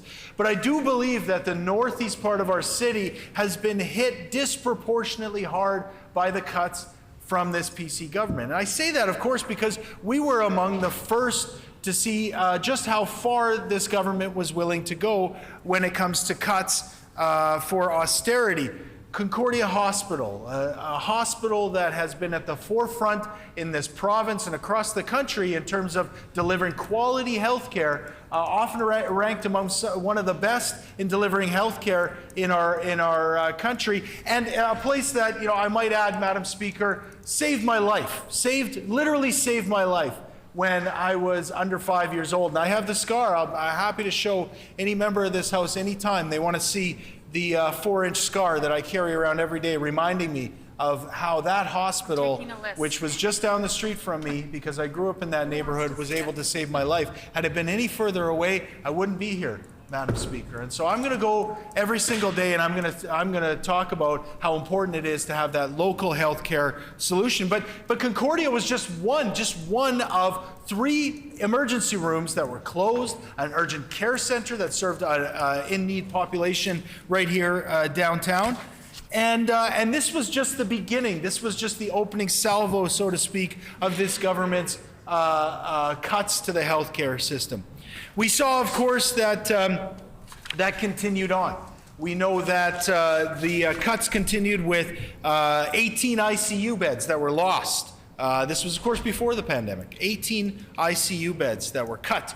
The government said, well, we don't need those. 56 inpatient surgical beds. This happened just before COVID hit the province. The list goes on and on, Madam Speaker. And then, you know, so this was, again, pre-pandemic. This was the modus operandi of this government. This was what they were known for. And this was their strategy throughout their first term in government. And then when they saw the election coming, they said, uh-oh, wait a minute. We're in trouble here. People understand that healthcare cuts have consequences. We need to change course. So they said, well, okay, well, don't worry, we're going to make this an urgent care, and we're going to reopen that as an urgent care. Don't pay attention to the lost ICU beds. Certainly don't look at the numbers of nurses and allied healthcare leaders that we're losing. Just trust us. That's what they said to the people of Manitoba. And, you know, I mean, people of Manitoba are fair-minded, and I think they maybe bought into it at that time. They said, well, maybe they are right. Maybe this is the way forward. Maybe these cuts will bear fruit at some point in the future. And so they gave them another term. But did they change course? Of course not, Madam Speaker. It was all just words. It was all empty promises. And they just continued on with the cuts as they were doing before. Now then, that brings us, of course, to this current Premier's term and selection as our Premier, where she said, well, you know what, again, what they did before, that former health minister, which was her, of course, that former health minister, you know, we're going to change course. We're going to do things completely different. This is going to be a new era. But what did she do? She came in, and one of her first acts was to cut the cancer care facility at Concordia Hospital. It was to continue to fire nurses to the tune of 300 nurses lost now just in the Winnipeg region. And of course, we asked this government day after day, release the numbers. Tell us how many allied health professionals, how many nurses have you lost? How many doctors have we lost? Show us the numbers, right? And just be honest with the people of Manitoba. Well, they're not going to do that because they're not proud of their record either. We know rurally, in the rural Manitoba and Westman, they forced emergency rooms in Roblin, Grandview, and Altona to close for months. We know that they closed the Brandon autopsy lab. We know that they cut further in Brandon and in Westman and in the Parklands. We know that there's been cuts across the Prairie Mountain Healthcare Authority to the tune of $3.2 million. Northern Regional Health Authority, $1.1 million. Southern Health, $2 million. Interlake Eastern, $1.2 million. And the list goes on and on and on. This is the record. These are the facts, Madam Speaker. This is the record of this government. And so, you know, they want to talk now. They say, well, we're going to be different. Just trust us once again.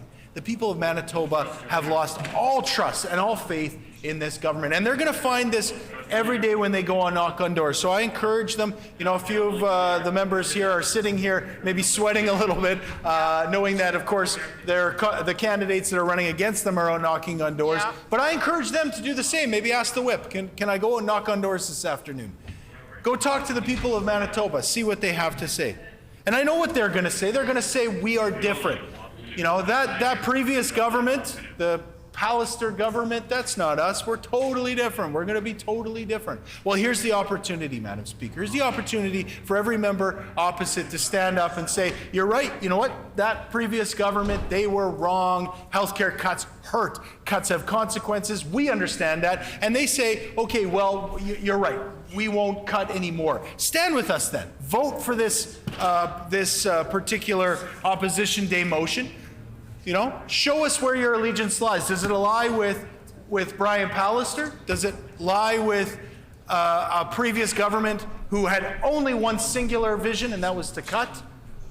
Or are you finally coming over to the side of the official opposition, the side where we stand with Manitobans, we stand with healthcare workers, we stand with people who are saying enough is enough. It's time to invest in healthcare. It's time to make things better. This is your opportunity. I ask every member, join with us and vote in favor of this Opposition Day motion. Thank you, Madam Speaker. The Honourable Minister of Families. Thank you very much, Madam Speaker.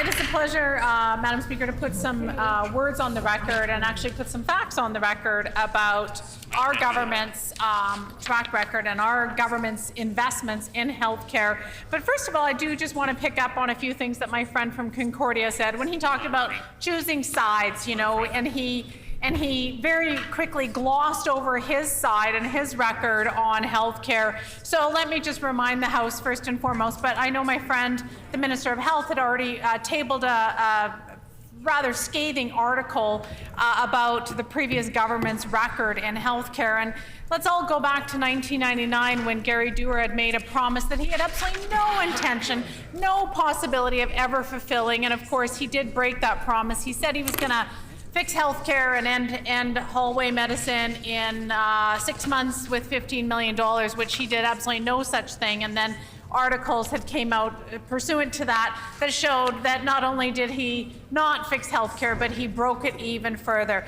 And that record continued on from each year that government was in office. And I'd also like to remind the House that this was all during a time when there was no global pandemic occurring in our community and really putting strain on our healthcare system. So back to today with where we're at right now, coming out of a global pandemic, and we know just exactly the toll that it took on Manitobans, many families who experienced loss and illness, and we also know that the healthcare system had experienced a lot of strain and there were a lot of pressures. And that is why this year, in this year's budget, $9.2 billion has been committed to healthcare. That is the highest amount ever invested in healthcare in this province's history.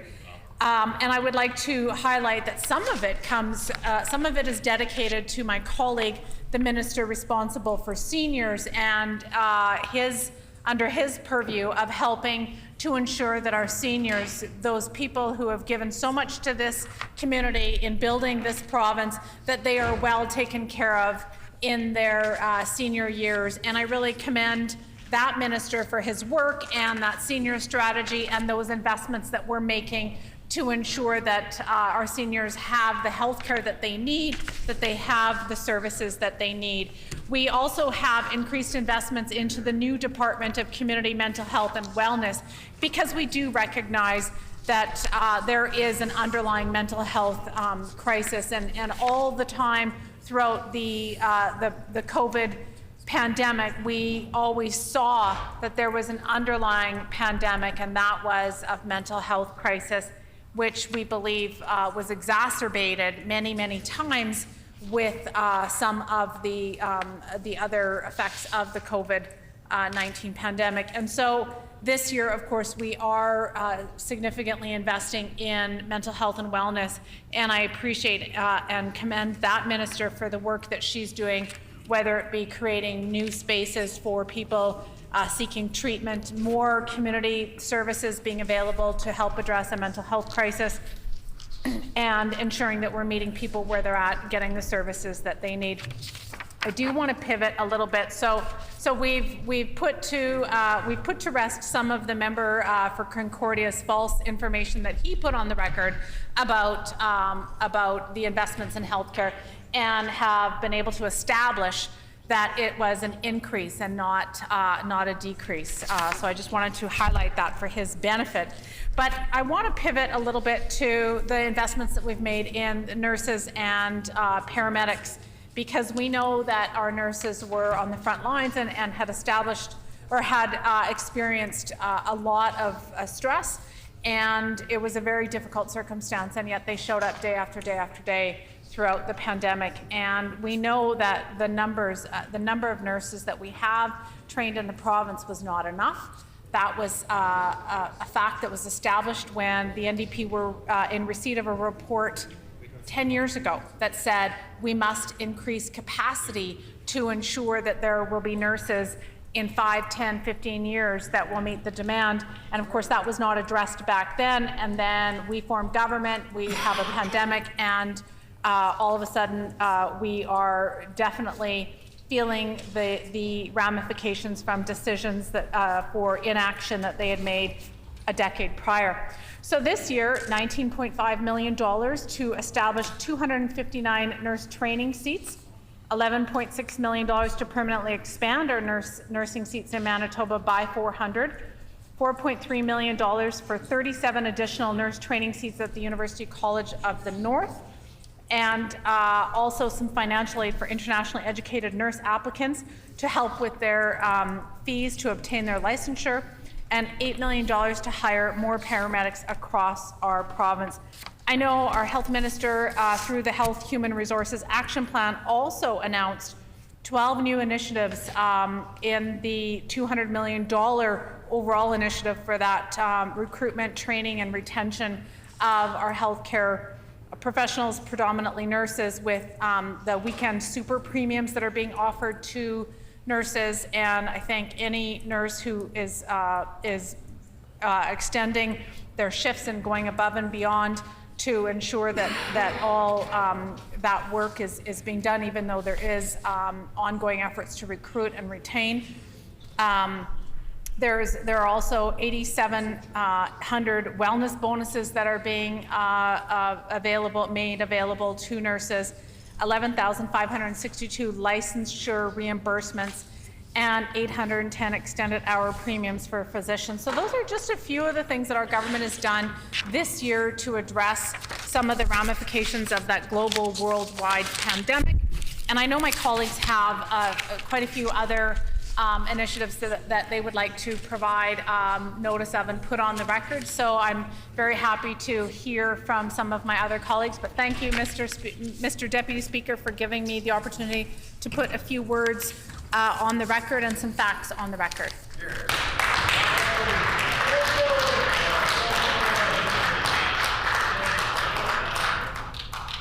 The honourable member for Point Douglas.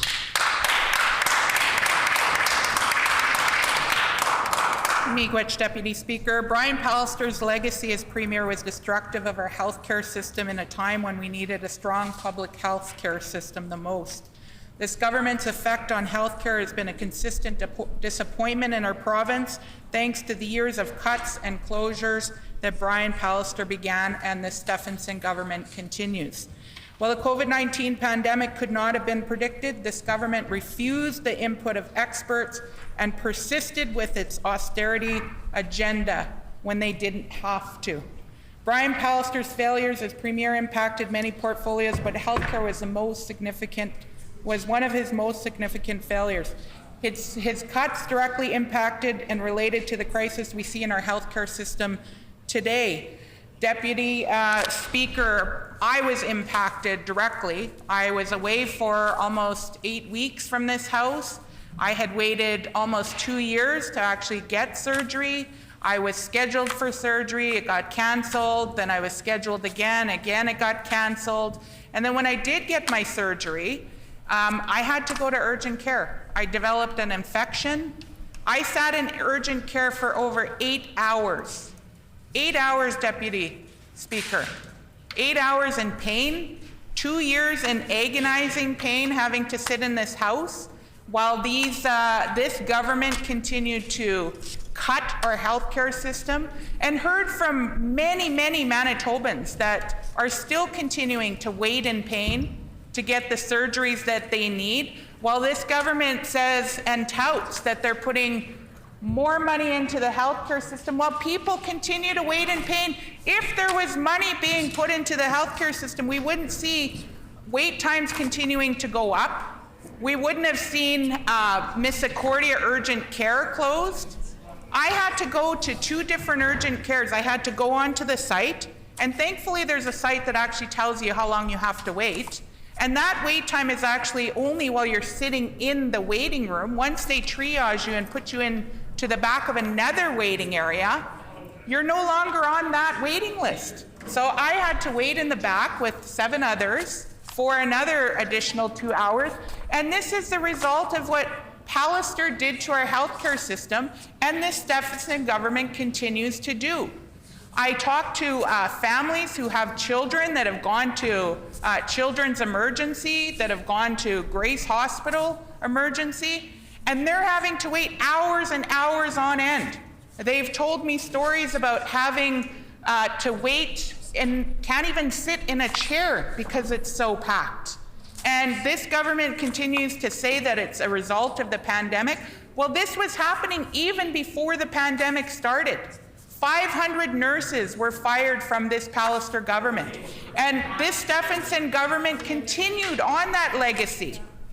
They continued to devalue nurses. Nurses are leaving our province and going to other provinces because of this government. They forced them to work 47 hours, as we've heard, in the South Health region. Who can work 47 hours and actually take care of a patient safely? When I was a single mom, I had to work a double shift because someone didn't show up for their shift. That was only 16 hours. And I went home, I was exhausted. So I couldn't imagine having to work even 24 hours, as I've heard from some nurses in this province, as a result, again, of Pallister and the continuation of the Stephenson government to devalue and continue to make cut after cut after cut to our healthcare system, and then expect that, things are getting better when Manitobans know that they're not. I was recently in Seine River knocking doors. I talked to a doctor that lived there in that area, and they told me and kind of spelled it out what is actually happening in our healthcare system under this government. Doctors are being forced to work by themselves because they're understaffed. They're forced to work with understaffing of nurses. Even healthcare professionals that have to help, get people out of bed aren't there. So people are being forced to lay in the bed and not even being turned and having bed sores because of that. Is that the kind of healthcare that we want in this province? Absolutely not. And this government continues to tout that they're, it's getting better. It's not getting better, Deputy Speaker. It's actually getting much worse. I look at, Seven Oaks Hospital. When I was a kid, that hospital was being built. I remember living in the North End and that area being developed. And it was an emergency room. No longer an emergency room. This government closed that hospital as an emergency room. That was one of the urgent care centers that I went to, that I had to wait over 8 hours in. The other one that I went to was Concordia. Concordia used to be an emergency room. No longer an emergency room. There I waited over 8 hours. And if I wanted to go to Grace Urgent Care or any other hospital for urgent care, the wait times are even longer. And I had to go to urgent care. I actually considered going, to a different, like driving to Selkirk. But I was in such pain that I couldn't, and I had to sit in this waiting room. And it's not, the folks that are at the hospital, they're doing the best they can with what they have, with what this government has left them with. And they've decimated our healthcare system to the point where people are leaving our province. They're going into the private healthcare field.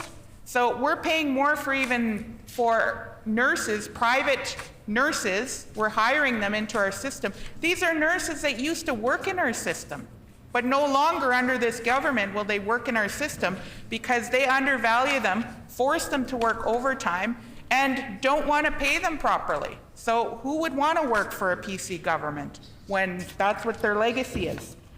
So I want to talk more about their cuts. So I know my colleague from Concordia started talking about some of those cuts, and the member from Riel had talked about the pandemic. Well, even before the pandemic struck, Deputy Speaker, wait times at Winnipeg hospitals were already unacceptably high.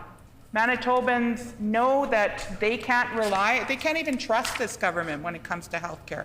Knocking on those doors, I've heard time and time again from every single door that healthcare is number one issue, that they are not happy with this government, and when the election is called, they will show this government just how unhappy they are. And this government thinks that they can fool Manitobans and say, oh, we're putting all this, funds into the healthcare system, but it's not getting better, Deputy Speaker.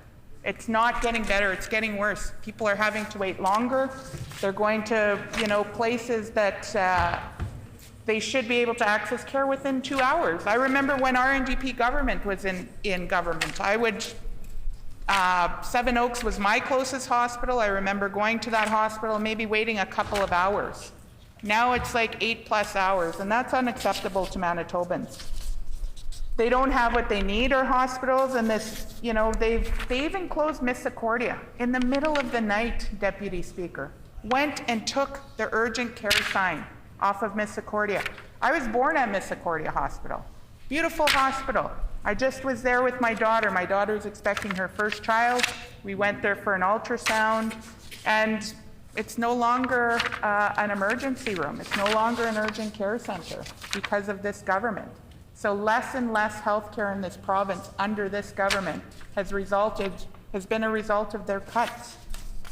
The wait time task force even warned them by closing emergency room, patient volumes would increase substantially at the 3 remaining ERs, so 55% at St. Boniface, 49% at Grace, and 39% at Health Science Centre. And that St. Boniface in particular lacks the physical infrastructure and does not currently have inpatient capacity to safely accommodate these increased numbers. With the current space and patient flow, a 55% increase is not possible. And this is from the Wait Time Task Force, Deputy Speaker. The actual people who they've employed to look at what's going on and to make changes, and they're not even listening to these experts who are on the front lines and telling them. So the Pallister government continued cuts and closures despite a global pandemic. We should have been ramping up services because people were losing their lives. People needed the healthcare system even more, and what did this government do? They cut services. I remember getting a call from Main Street Projects Detox Center telling me that the Pallister government had cut the amount of detox beds. The member's time has expired.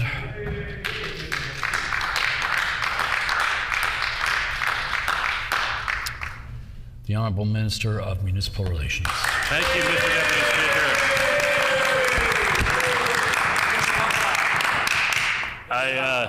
I thank you for the opportunity to put some facts on the record.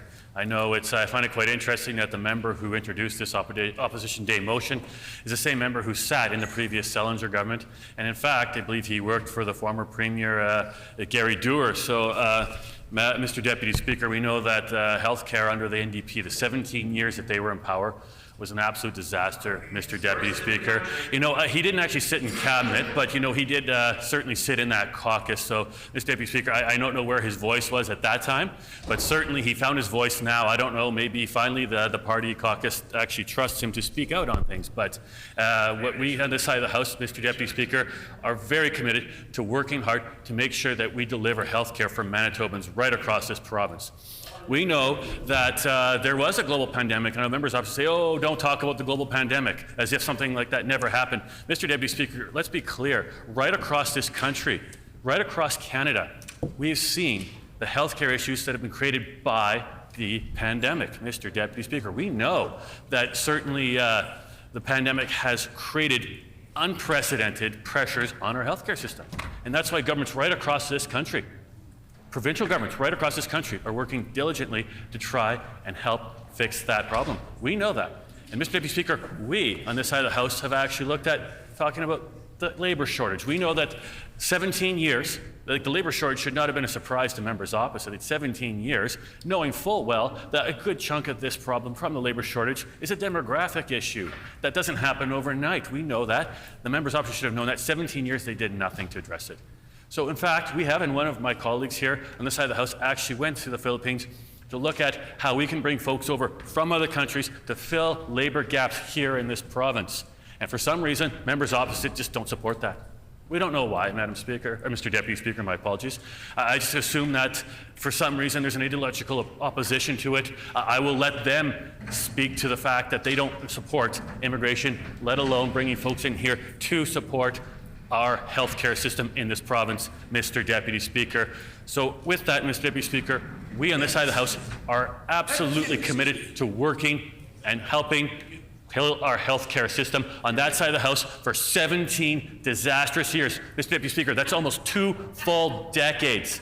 2 full decades. They did nothing. Absolutely nothing. An atrocious record. And I know that the member from St. John's is laughing as if this is somehow funny. But the person sitting right to her right, the member from Concordia, sat in the Selinger caucus and said nothing during that time. He, in fact, worked for the former Premier Gary Dewar and said nothing at that time, Mr. Deputy Speaker. Now he found his voice. Well, you know, he didn't get in the cabinet then. Maybe he's hoping that maybe the new leader here will actually give him some time and some airtime. But and of course, the member from St. James I'm talking about, not the member from Fort Rouge, who we know that's going to be a change forthcoming. But Mr. Deputy Speaker, let's be clear that our side of the House, we're working hard and diligently to heal the healthcare system, the very healthcare system that that party and that government at the time destroyed. Hear, hear.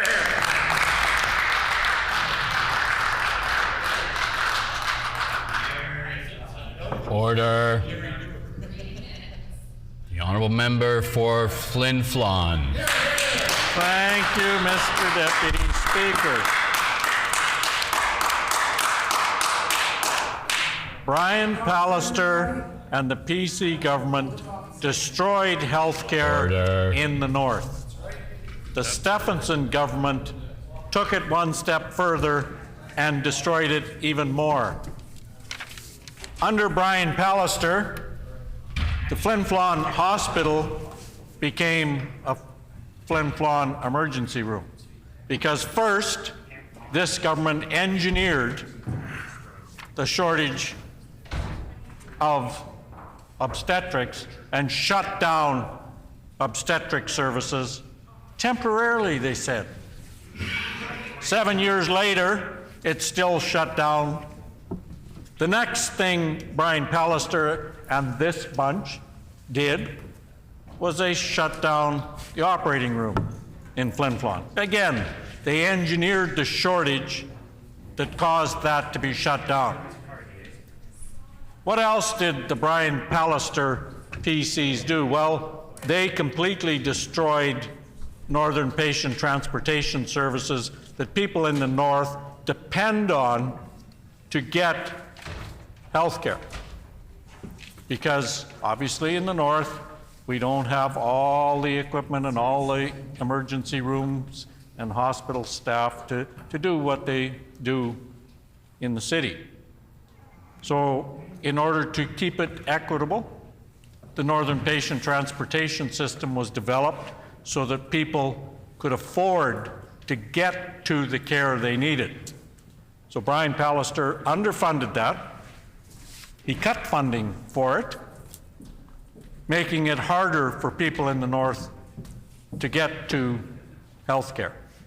So then along comes the Stephenson government, and they pretty much completely destroyed it because people in the north who travel from one community to another, recognizing that there's vast distances, that little communities have less services than what were available in the 3 big communities, Flin Flon, Thompson, and the Paw. So they cut the in-region portion of Northern Patient Transportation. You didn't get paid anymore for driving 8 hours and using your gas to get to the hospital. What else did the Stephenson government carry on from the Pallister government? And let's not forget the Gertsen government that was in there as well. Because he was the original Minister of Health under Brian Pallister that masterminded the destruction of health care in this province. And then he shuffled it off to a series of health ministers who managed to bungle it and make it that much worse. including the current Premier, who was, in fact, a health minister, who certainly wasn't the worst health minister we've ever had. I think we all know who that is. We know that hospital in Lynn Lake, the end of the road, this government shut that hospital down. Again, temporarily, because they said they were short-staffed. And the story that the people in Lynn Lake were told was that once staffing levels returned to normal, then the hospital would open again. We know that staffing levels have returned to normal. We know that there was no reason for them to not be at normal, because we talked to some of the agencies that supplied nurses that had it all covered until this government got their fingers in it and made sure there wasn't enough, so that they could, in their minds, justify shutting down the hospital in Lynn Lake. So we know that the staffing level are back. We listened to the Minister of Health pretend that it was her great leadership that caused those nurses to be back there, when in fact it was her lack of leadership that caused them to not be there in the first place. Yet, we know that they have not transferred people from Lynn Lake back to their home community. Now that'd be bad enough to do that to people in Lynn Lake and Marcel Colomb Cree Nation. But they decided, hey, let's shut down the hospital in Leaf Rapids as well. Let's shut down the ER in Leaf Rapids as well. A community with one ambulance that may be gone for 8, 12 hours taking a patient to Thompson or to Lynn Lake. So now, if you need medical care and you need to get from Leaf Rapids to Lynn Lake or Thompson, you have to drive yourself. Imagine the outcry that would take place in the city of Winnipeg if they said, yeah, there's no more ambulances, you'll have to drive yourself to the hospital. But that's what they've done to the people in Leaf Rapids. You know, that's pretty bad that under the Pallister, Stephenson, Gertson governments that they've done that. But wait, they're not done. They shut the hospital down in Snow Lake. Why'd they do that? It's a community in the north that is thriving. It's got a mine that was opened under our government, but it's grown as they found more resources. When they shut the Flin Flon mine down, people transferred there. But here we have an active mining community that doesn't have a hospital. And yet this bunch pats themselves on the back and says what wonderful stewards of the economy they are, that we're going to grow the economy in northern Manitoba when you can't have a baby in most communities. You can't go to an ER in many communities. You can't stay in a hospital in so many of those communities. That's a good way to attract young people to a community. And it's an even better way to ensure that older people stay in those communities when you've completely destroyed health care in each and one of those communities that I've listed. Lynn Lake, no hospital. Leaf Rapids, no hospital, no ER. Snow Lake, no hospital. Flin Flon has an ER and a holding facility, waiting for air ambulances that may or may not be coming, because guess what? This bunch privatized them as well. So now they're less likely to show up when they're needed. I've had constituents that told me that they had appendicitis, showed up at the Flin Flon ER at 8:30 in the morning and got told, well, we can't do a CAT scan here, we don't have any equipment, so you'll have to go to the PAW. Now here's this guy doubled over in pain, and they said, oh yeah, by the way, you got to drive yourself there because we don't have any ambulances to take you there. So he did. He got a friend to drive him to the PAW. They do the CAT scan and then say, yeah, you need emergency surgery. We don't have a surgeon, because they only have one, and he was away.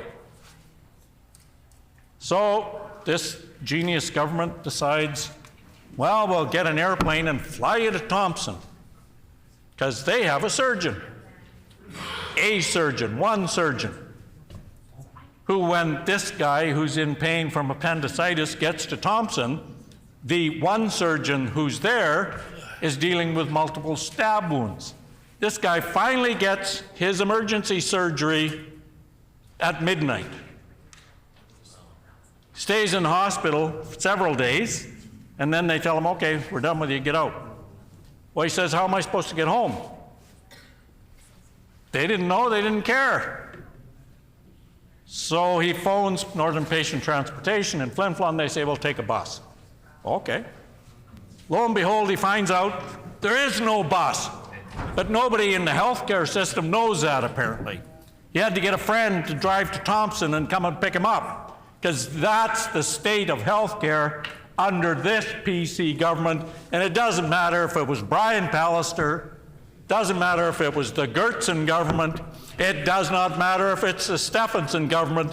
They quite simply do not care about people in the north. They don't care if they don't have access to health care. They don't care if they miss medical appointments because the planes don't fly. They just plain don't care about people in northern Manitoba.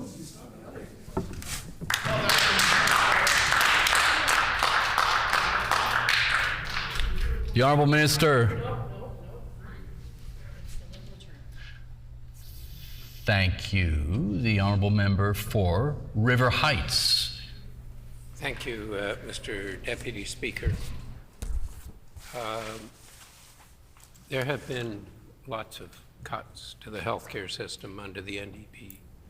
Cuts of ERs, cuts of ICUs, cuts of staffing, cuts of physiotherapy, cuts of lactation consultants, and much, much more. Order, please, just a quick moment. I'm going to ask the clerks to reset the clocks, and the Honourable Member for River Heights can begin again.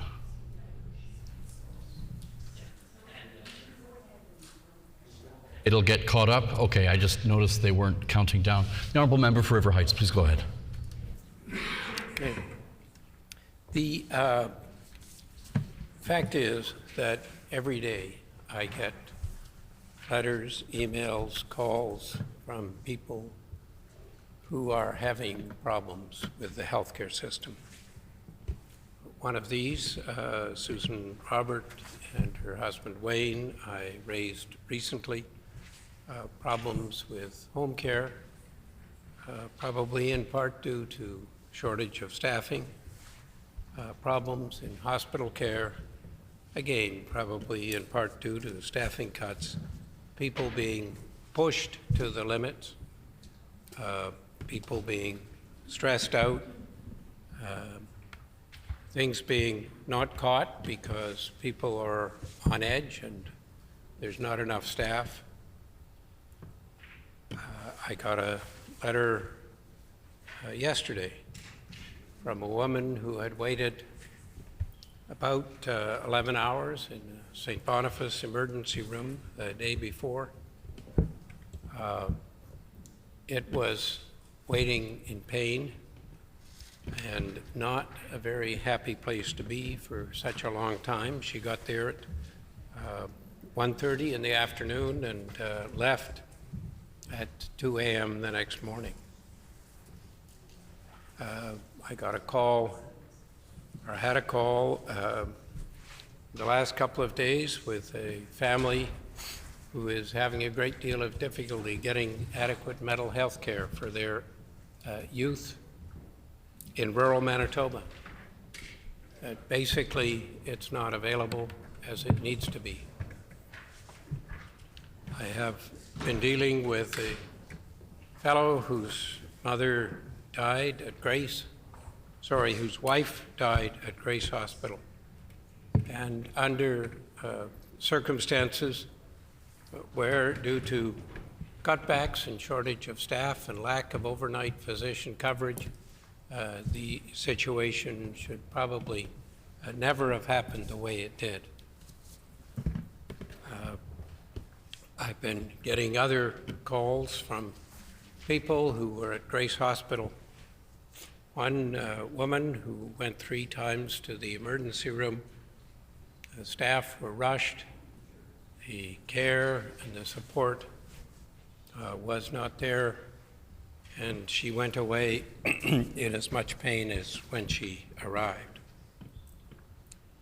The cuts to physiotherapy have been related to cuts for people who have had hip and knee replacements in part, and this is short-sighted. I've talked to numerous health professionals who've observed that too often individuals who are not getting physiotherapy end up coming back.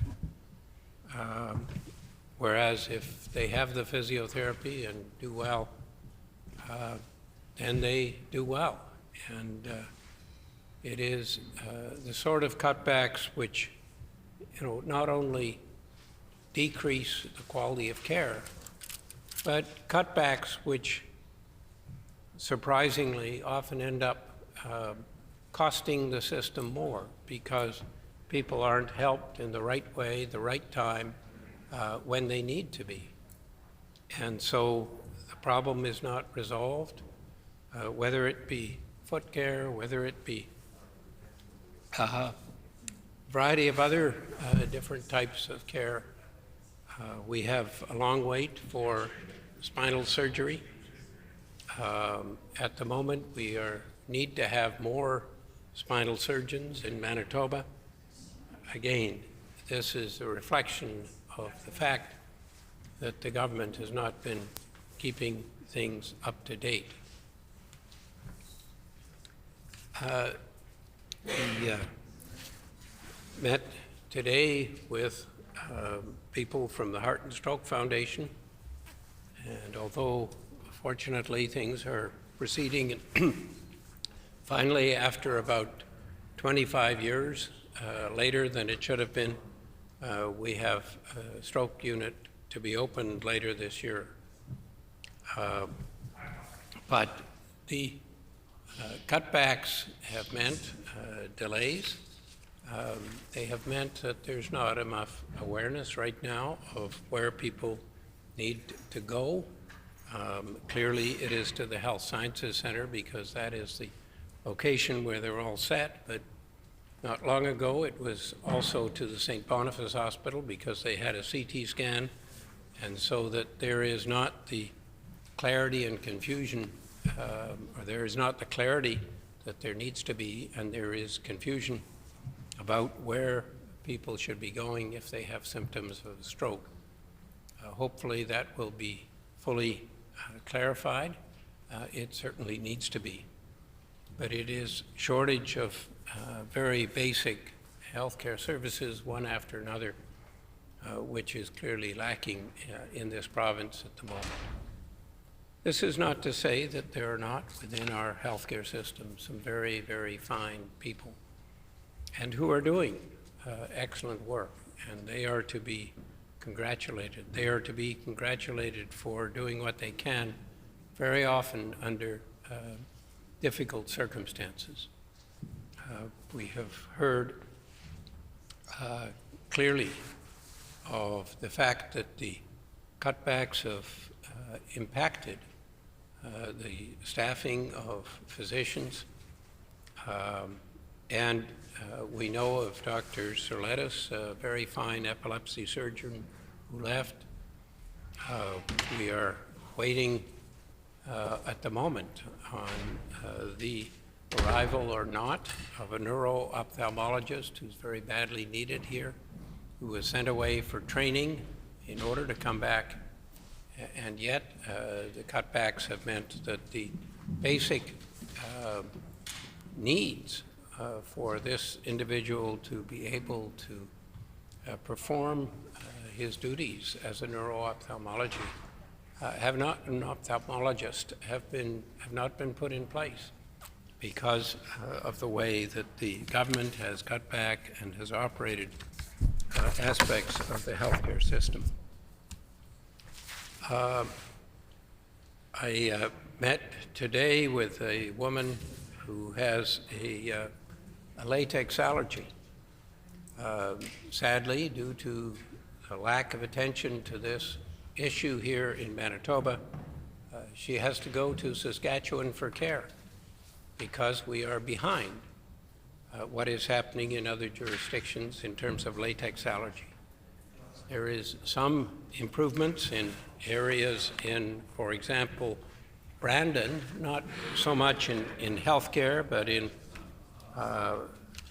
some of the retail and other operations in Brandon, Sobeys South, Knox United Church, Coffee Culture, Good Life Fitness, YMCA, Brandon University Healthy Living Center, all have made progress individually in getting rid of latex components.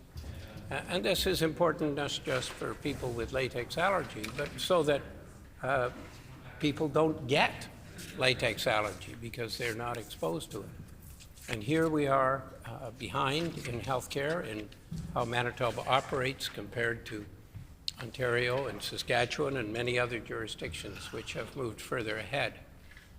Many years ago, Johns Hopkins Hospital moved to be latex, get rid of latex, and it is certainly very possible there are substitutes. The main problems are balloons and latex gloves. Surely we in Manitoba, who pride ourselves historically in having an up-to-date healthcare system, we are falling behind. And these things need to have the attention, and part of the reason that they're not having the attention is the conservative cutbacks in staffing, so that the things which need attention are not... Member's time has expired.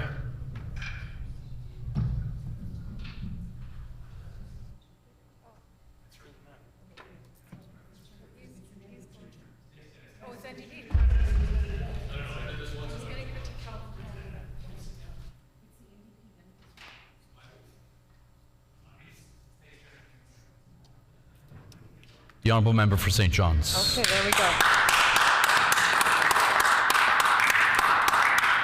Well, I am pleased to put a couple of words on the record in respect of the member for Concordia's pretty amazing Opposition Day motion. I would say it is timely, it's important. It's important that we have this discussion. It's certainly important that we get the facts on the record of what's been going on here in the last 7 years in Manitoba's health care. I do want to start with something that I think about quite often. And it is, when we talk about health care, the demise of health care in Manitoba, the chaos of health care in Manitoba, the disrespect shown to doctors, nurses, those on the front line of healthcare, allied health professionals, it all stems and goes back to Brian Pallister. And of course, carried on very faithfully by the current premier.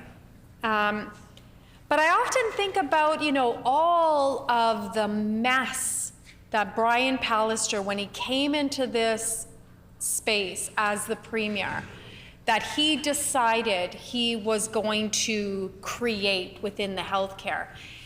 And what I think is so important for Manitobans to understand is that it wasn't haphazard. It wasn't by accident.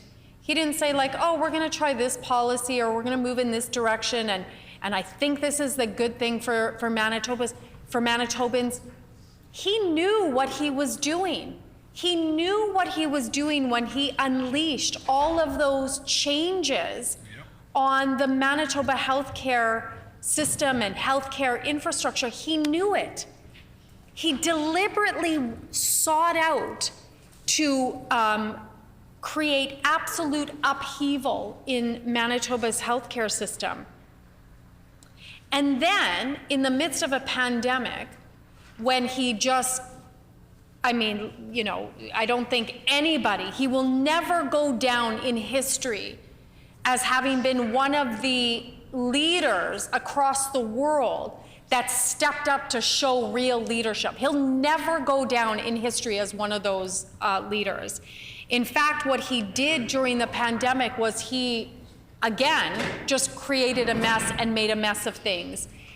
And it's important to remember that under his watch, under his so-called leadership, Manitobans died. They died in our personal care homes alone. He had created, and again, it's important to also recognize, with the support and the celebration of every single member opposite, they celebrated all of these changes, this chaos that he brought to our health system, which included the changes to our PCHs.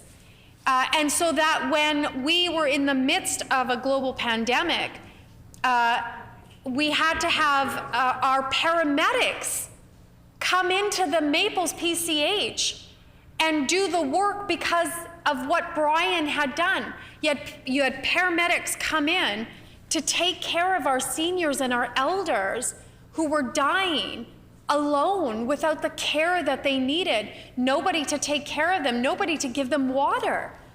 And that is because of the decisions that Brian Pallister made, that he knowingly made, that he had not a conscience in the decisions that he made. He didn't care about those decisions. He didn't care about the impacts that he was making on the lives of Manitobans and in our healthcare system.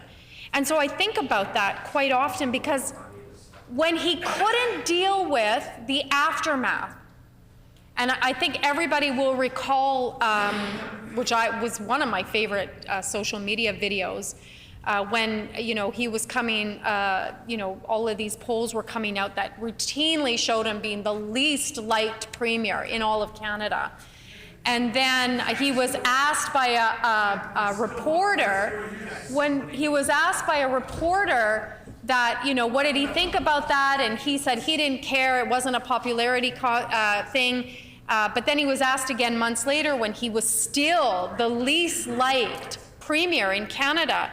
And the reporter said, well, now that you're hated, what do you think? And I think that was pretty much how Manitobans felt about this man who came into this building, this really sacred building, should be a sacred building, that they should, that folks that are elected should be putting what is in the best interest of Manitoba and Manitobans. He came in here, he didn't care about any of that. He was so determined to do what in his mind he thought was best, and he made a mess of everything. So much so that we are still dealing with it in this very second, and we're dealing with it in respect of an opposition day motion. So when he couldn't deal with that, he couldn't deal with nobody liking him, he couldn't deal with the fact that every day, day in and day out, Manitobans saw his pure, absolute incompetence and disdain for Manitoba and disdain for Manitobans. What did he do? He pieced out. He pieced out. He's like, you know what? I'm done. I've done enough. I'm going to leave. I'm going to head to Costa Rica in my $1 million house that I don't pay taxes on. I don't pay enough taxes on. So the government had to come after him for his taxes. The man that's all about law and order can't even pay his taxes. He pieced out. And we are now still dealing with the consequences of his decisions. And we're also still dealing with the consequences of his decisions because instead of members opposite saying, whoa, like, he made a mess of things. Yeah. Let's step back. Let's take a step back. Let's regroup. Let's rethink this strategy that this former premier unleashed on Manitobans. No, they kept going forward. They just kept going like faithful soldiers of Brian Pallister. They kept marching to Brian Pallister's, what he started, each and every one of them, each and every one of them. And so every day in question period and every day when they get up to respond to, like for instance, this opposition day motion, they still celebrate and double down on the decisions that were made. I don't understand. I don't understand what Brian Pallister must be thinking or not thinking. Maybe he doesn't care. I would imagine he doesn't care. When he's sitting on the beaches of Costa Rica, does he sit there and he think, man, I really made a mess of things for Manitobans. I feel so bad. Oh, well. I feel so bad that I made a mess of things for Manitobans. I can guarantee people that he is not thinking that at all. He probably in his mind thinks that he's probably one of the best premiers that Manitoba has ever had, which is absolutely not the case. But then I don't understand what members opposite, how can they sit there after seeing the consequences of what Brian Pallister did and seeing the consequences of them supporting it and celebrating it and always clapping and clapping for their premier when nobody liked him, everybody knew across the province and across Canada what a disaster he was. Yep. Instead of that, they're still doing that. They're still celebrating when they support their premier and they support their health minister. You would think by this point, at this stage in the game, they would have said to their premier, Premier, we have got to remove the current Minister of Health. She's making a mess of things. In fact, current premier, you're also making a mess of things. Right. But no. They just sit there. They just sit on their chairs and they celebrate and they double down and they support the decisions that are being made. And what are some of those decisions, Deputy Speaker? We have fewer nurses at the bedside right now because of decisions that they've made. Sorry.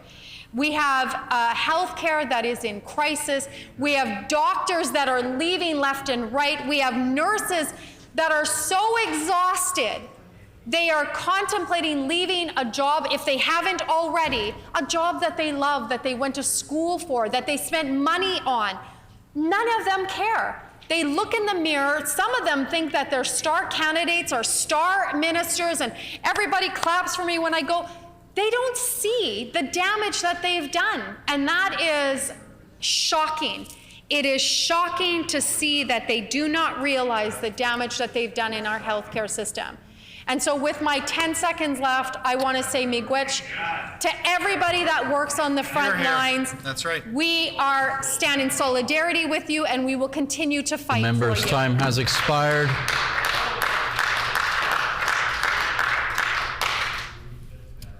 The Honourable Minister for Environment and Climate.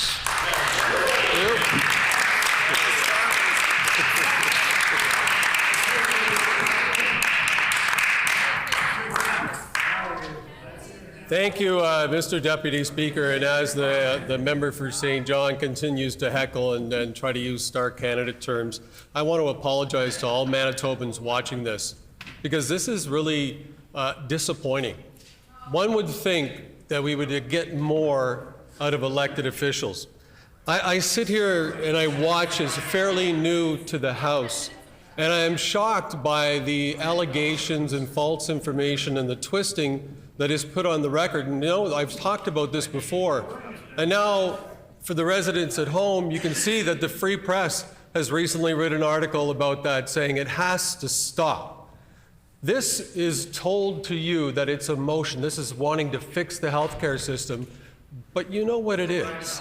It is propaganda. It's election propaganda, because I don't hear anything being put forward other than negativity. I don't hear anything being put forward other than fiction.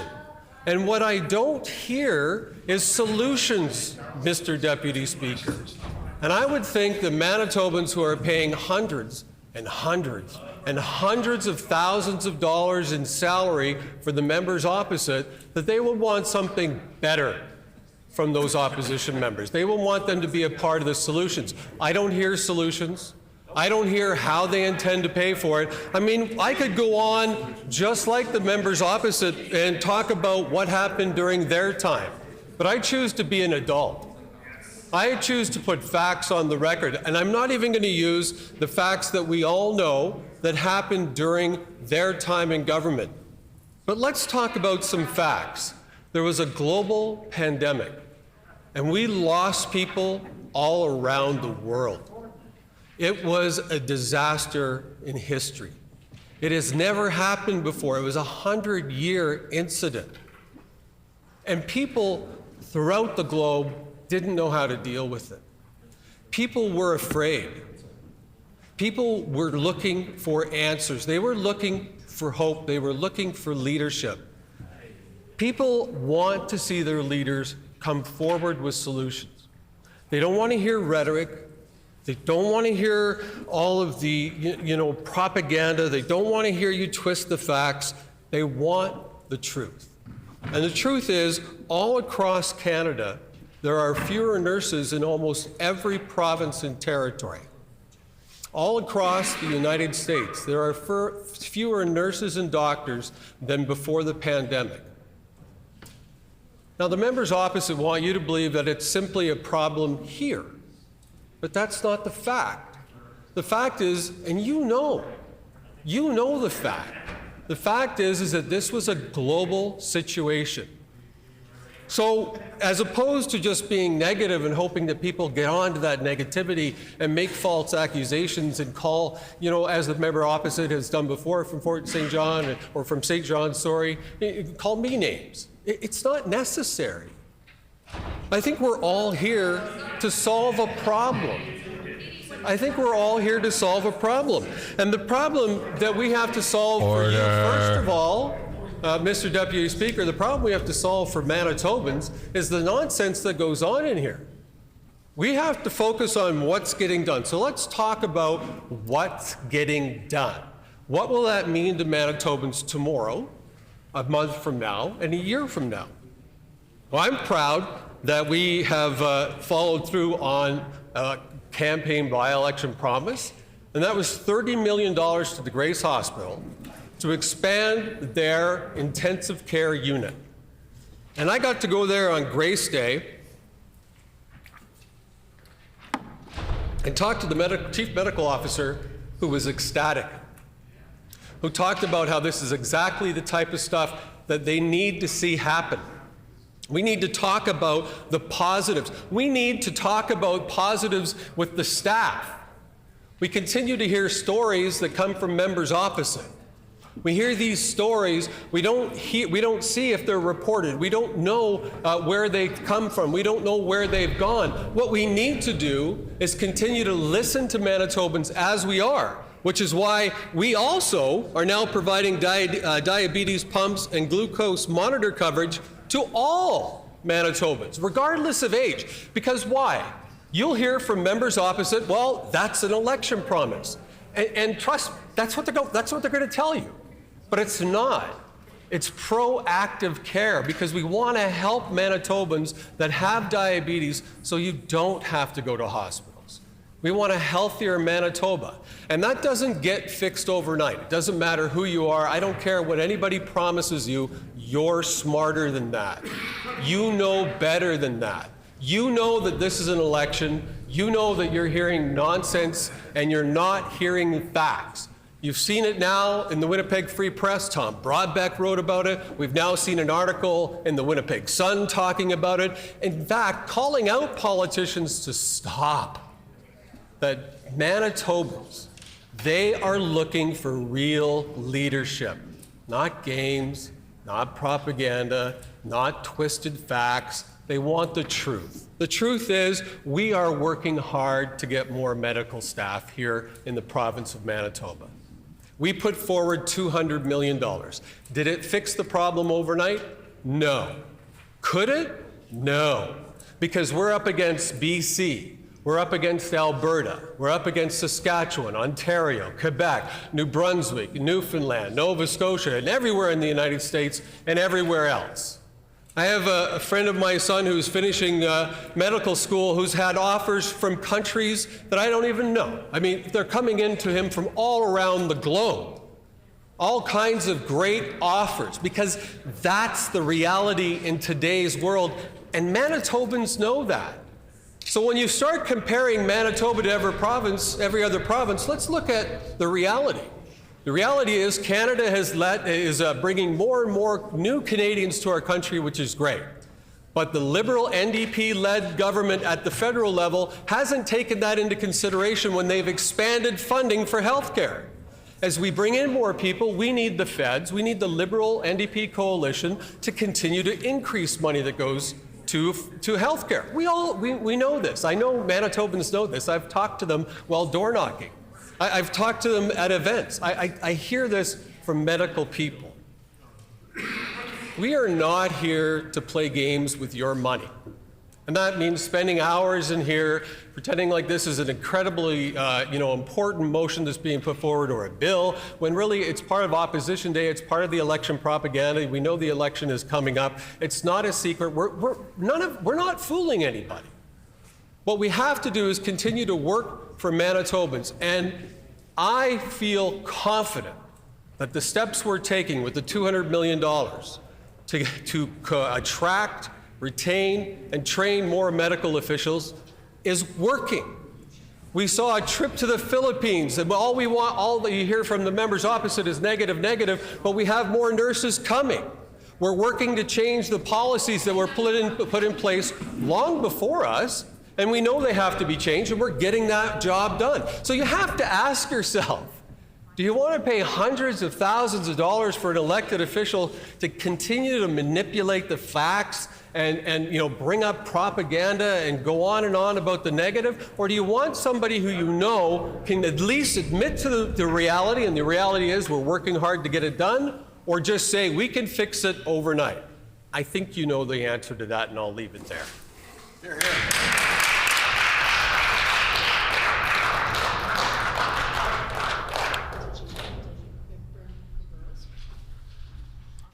The honourable member for Burrows, did you... Speaker, can you hear me okay? Yes, we can. Wonderful. Thanks for the opportunity, Mr. Deputy Speaker. And I would like to start by thanking my colleague, member from Concordia, for bringing this Opposition Day motion on the floor today. It's very important. The subject is very important, and I appreciate this initiative because everybody is talking about healthcare in Manitoba. All Manitobans are concerned about the cuts in healthcare and the state of healthcare in our province. And as you know, Mr. Deputy Speaker, I do not represent people of Tuxedo or Fort White. I represent people of boroughs. And people in my constituency, they are regular Manitobans. They are not rich people. I represent small businesses. I represent truckers. I represent frontline workers and taxi professionals and international students and transit workers and nurses and allied healthcare professionals and teachers and early childhood educators and young university students. I regularly talk to them about the issues they are concerned about. And the number one issue everybody talks about is healthcare. And their concern is healthcare cuts that started with Brian Pallister. And this motion talks about Brian Pallister and talks about the cuts. You can go to any Manitoban and start talking about Pallister and ask them, what are the key words that come to their mind when they think about Pallister? And people would say privatization, austerity, cuts, closures, destruction, damage, broken promises, and so on. But the current PC government is not daring enough. The members opposite are not daring enough to stand up and say Brian Pallister was wrong. Brian Pallister's cuts to healthcare and other departments was a wrong choice. And interestingly, neither would they say that Brian Pallister was right. If they are proud of the decisions that Brian Pallister made, why don't they stand up and say these simple words, Brian Pallister was right? I challenge them, all of them, to stand up and say this. Do you know why, Mr. Deputy Speaker? Because they know that Brian Pallister was wrong. And I was listening to the member who spoke before me. He clearly said, Manitobans are looking for real leadership because it's missing. We look for the things we don't have. If we have real leadership, why would we look for it? And the member also mentioned about proactive care. I fail to understand how they define proactive care. Is doing nothing for 7 years and then announcing packages is proactive? Maybe I'm not that good at English. I want to know how we define proactive care. Is an action taken after 7 years a proactive approach? I don't think so. And whenever they are challenged to answer the questions that Manitobans ask them, they simply blame Ottawa. And now, because this is election year, they are talking about big promises, big money, historical investments. But Manitobans know that these are just promises. These are not actions. We need to look at the PC's record for these 7 years. That's the reality. That's their record. I want to let Manitobans know that they underspent healthcare budget over $800 million between 2016 and 2022. And the choices they have made are wrong choices. It's all about the choices. They chose to send checks worth millions of dollars, hundreds of thousands of dollars to billionaires. Those are the people who they care about. They do not care about regular Manitobans that I represent. So I'm speaking on behalf of those regular Manitobans who are concerned about those 300 nurses positions that were cut from Winnipeg Regional Health Authority since 2016. That's a cut. That's not investment. So when you cut services or cut budget, what happens? What happened to our healthcare services? What happened to St. Boniface Grace Hospital and Health Sciences Center? After the closure of Seven Oaks ER, Concordia ER, Concordia and Seven Oak Cancer Care, all the patients would have to go to the other 3 ERs which are left. They're crowded. This PC government always uses pandemic as a shield. They did cut our healthcare system before, underlined and bold, uppercase, I would say, before the pandemic. Our healthcare system was not up to that level that it could handle the demand from Manitobans.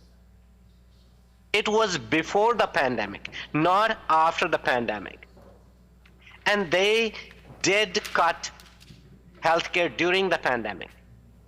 If they were really concerned about investment in the department, why didn't they do that investment? Why didn't they make bigger investments when it was needed?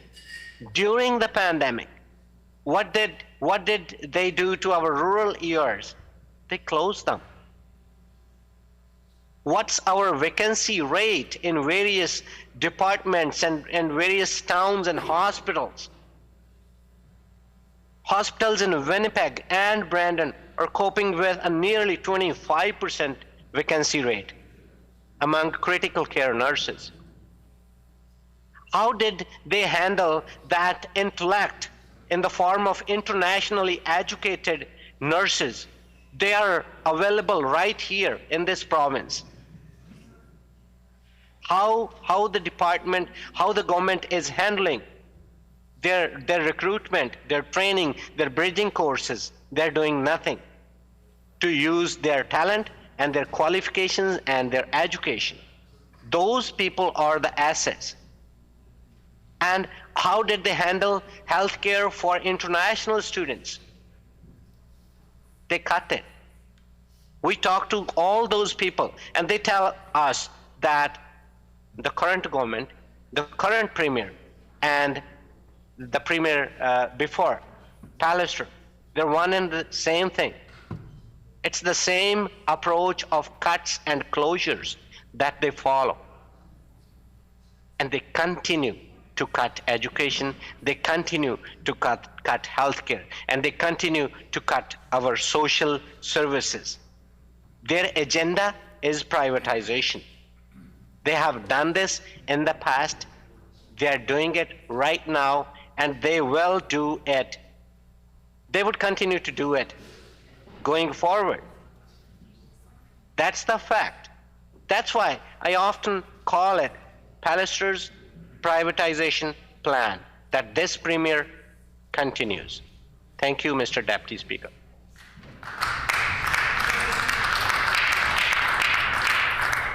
The Honourable Minister for Seniors and Long-Term Care. Thank you, Madam Speaker. Hey, Minister of Seniors. Obviously a crowd favorite, Madam Speaker. As seniors, Minister of Seniors and Long-Term Care, I would like to use this time to speak on the historic initiatives that our government has taken in regards to servicing our tremendous seniors and certainly the people who built the foundation of this province. I am proud to be a part of this government as we continue to stand for the best interests of all Manitobans, including our seniors. We recognize the foundation that these excellent individuals built for us and the generations to come. Our Premier created the Department of Seniors and Long-Term Care and has certainly committed to this department assisting seniors in many ways. Our government has committed a historic amount of money to this department to fulfill the needs of seniors, a 72% increase in our budget this year. Our Premier designated this department with a special mandate, Madam Speaker, and that mandate was to bring forward the Stevenson Review, which is beneficial to all seniors of Manitoba, as well as development of a senior strategy, which is the first of its kind that this province has seen. As a government, we are proud to say that we will be implementing all 17 recommendations of the Stevenson Review. The majority has been completed, and we are diligently working to complete the rest to ensure that our seniors are well taken care of. 2 months after our department was created, we committed over $15 million, Madam Speaker, to the initial funding of the implementation of the Stevenson Review. Over $15 million to enhance infection prevention and control, as well as ensure that we have regional leads and 50 infection control staff, more than 200 full-time equivalent housekeeping staff as well. The first phase of allied staffing 44 full-time equivalents, and improvements to information communications technology. That was the first $15 million we invested in the Stevenson Review after only 2 months of the new department being there. Madam Speaker, we also developed or invested a further $16 million to expand staffing and training in personal care homes to fulfill a critical recommendation set from the Stevenson Review. Madam Speaker, that represented a total of $31 million invested to strengthen our personal care homes. But alas, Madam Speaker, unfortunately, the opposition voted against that $31 million investment to help the seniors of Manitoba, and that's unfortunate, but our government carried on and will continue to support the seniors of Manitoba. Our government recognized that this is a historic budget and needed to reflect the ongoing initiatives of the Stevenson Review. The budget of our Department of Seniors and Long-Term Care includes $45 million for the initiatives stemming from the Stevenson Review recommendations as a whole. This doesn't include the senior strategy, Madam Speaker, which our latest budget invests a total of $35.8 million for funding of the senior strategy, and I've announced many of the initiatives that have come out of that senior strategy. Over the past year, our government conducted extensive provincial-wide public consultations to help inform the provincial senior strategy that has been released. We went to seniors, we went to stakeholders, we asked for their views, and we put our senior strategy based on that, not just a government bureaucracy. I have reached out to Manitobans through Engagement Manitoba, as well as going out to Manitoban communities. And I would like to recognize the member from Portage-la-Prairie. I unfortunately had an accident that didn't allow me to travel when we were doing our consultations, and the member from Portage-la-Prairie took on my responsibilities up north, and I wanted to thank him very much for his support and his help. And he visited with the good people up north, and he heard their concerns, and I appreciated that. Madam Speaker, our senior strategy has initiated a number of different initiatives. $450,000 for Habitat for Humanity to work with them to help our individuals, our seniors, establish a modification. And Madam Speaker, there are many, many, many others that I will continue to reinforce our government's support for seniors, and also, too, I will also reach out to the opposition regularly because we have a number of initiatives that are coming forward, our personal care home initiatives that will be coming forward because, as I indicated in the House, we are in planning and design, and we will be innovative. It's not just going to be same old, same old. So, Madam Speaker, we're doing a great deal for the seniors of Manitoba, and our government can take a great deal of pride in doing so. Hear, hear. Thank you, Madam Speaker.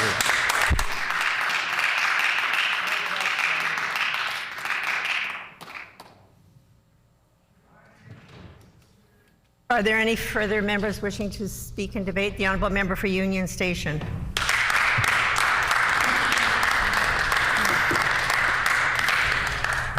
Thank you, Madam Speaker. I welcome the opportunity to put some words on the record in regards to our colleagues' motion condemning the healthcare cuts under this PC government. And I think I'd like to start addressing something that the MLA for Kirkfield Park put on the record. He said, and I quote, in reference to his PC caucus, "We're not here to play games with your money," end quote. Madam Speaker, I find that take interesting coming from the member for Kirkfield Park. I know he hasn't been elected and in this chamber for very long, so perhaps he is unaware of the ways in which his government, his caucus, has in fact played very unfortunate, very serious, very impactful games with the money of Manitobans. A good example would be the fact that this government spent $45 million on unused PPE that just cannot be used in our hospitals, or the fact that the government spent $1.2 million on unusable hand sanitizer. Or perhaps there's the $250,000 this government spent on a billboard campaign that most folks generally saw as ridiculous. Instead of spending $250,000 promoting the COVID-19 vaccines, the bivalent vaccines, making people aware that they needed to get their boosters, et cetera, in order to help save lives in Manitoba and protect people, this government spent that money instead on billboards after their budget, which, again, most Manitobans saw as highly irresponsible and a poor allocation of their resources, and in fact, this government playing games with their money. Another example, Madam Speaker, would be this government's approach to healthcare that is, in our province, unfortunately, we're seeing some devastating outcomes, and HIV is just one example. You know, instead of investing in harm reduction, which we know reduces the rates of HIV transmission, instead of investing in addressing HIV in Manitoba in a manner that would see us decrease the rates of transmission, and just so folks understand the impacts of this, you know, the lifetime costs, the approximate lifetime costs of treating one positive case of HIV is around $1 million. And yet this government doesn't see it beneficial at all to invest maybe a few $100,000 in supporting the harm reduction efforts of a mobile overdose prevention site, which provides directly to people who are intravenous substance users rapid HIV testing and the fastest pathway to HIV treatment that you can access in our healthcare system. Anyone, I think, with a shred of basic understanding of healthcare or even common sense would see that that approach would probably be a great way to manage the books here in Manitoba. And so I find it, I would say comical, but it's not funny because the decision-making of this government has very real impacts on Manitobans. That the member for Kirkfield Park, or for any member on that side of the House, to say that they're not playing games with Manitobans' money. And I would actually go further and say that they're actually doing worse than playing games with Manitobans' money. They're actually playing games with the lives of Manitobans, Madam Speaker. What we've seen under this government is a refusal to be proactive when it comes to healthcare. We've seen skyrocketing rates of diabetes. We've seen skyrocketing rates, I think skyrocketing is an understatement when it comes to congenital syphilis, an entirely preventable disease in babies, skyrocketing under this government, pre-pandemic, mind you. They've taken no action whatsoever to curb that, the costs of which are massive on our healthcare system. I've already mentioned HIV transmission in Manitoba, but for those who are unaware, we have the second highest rates of HIV now in the country, second only to Saskatchewan, and there's no strategy in place whatsoever to mitigate that. And people in our province are not getting connected to treatment, unfortunately, because the government has also deprioritized that, because they cut the aspects of healthcare that would have connected those folks to the services they need in a timely manner, in a culturally and gender-based appropriate manner. And, you know, this government has a pattern of making announcements and sending out press releases, patting themselves on the back, or maybe this way, patting themselves on the back and doing this, saying they've done a great job before they've done anything at all. A good example of that would be these Grace ICU beds that they announced recently. You know, and again, the member for Kirkfield Park, I'm not trying to, you know, pick on this person, but he did just stand up and say some things I think are important to address. Talks about those beds going to the Grace Hospital, but it's interesting that he failed to talk about the fact that this is the same government that cut ICU beds in our province, diminished our critical care capacity, because I don't know that they realized when you cut an emergency room, you cut critical care capacity.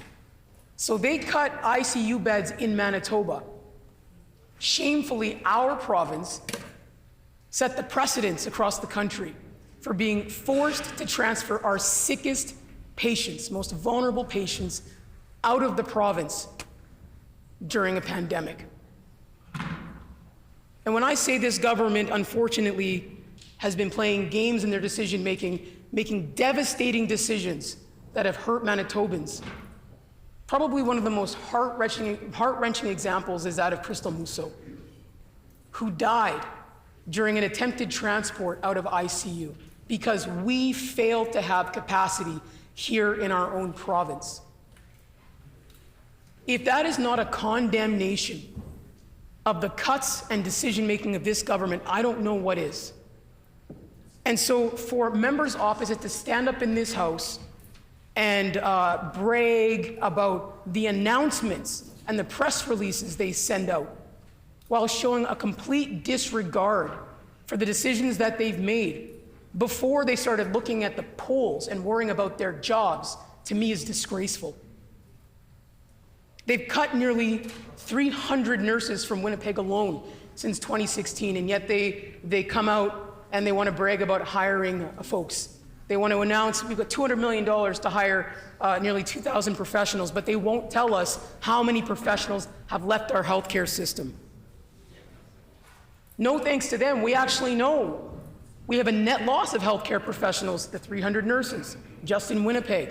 Thanks to the allied healthcare professionals, they denied a contract for over 5 years. We know we have a net loss. They said they hired 82. We know we lost 151 in that same period of time. We have a net loss of 69 allied healthcare professionals under this government. But they won't tell you about that. They won't talk about that.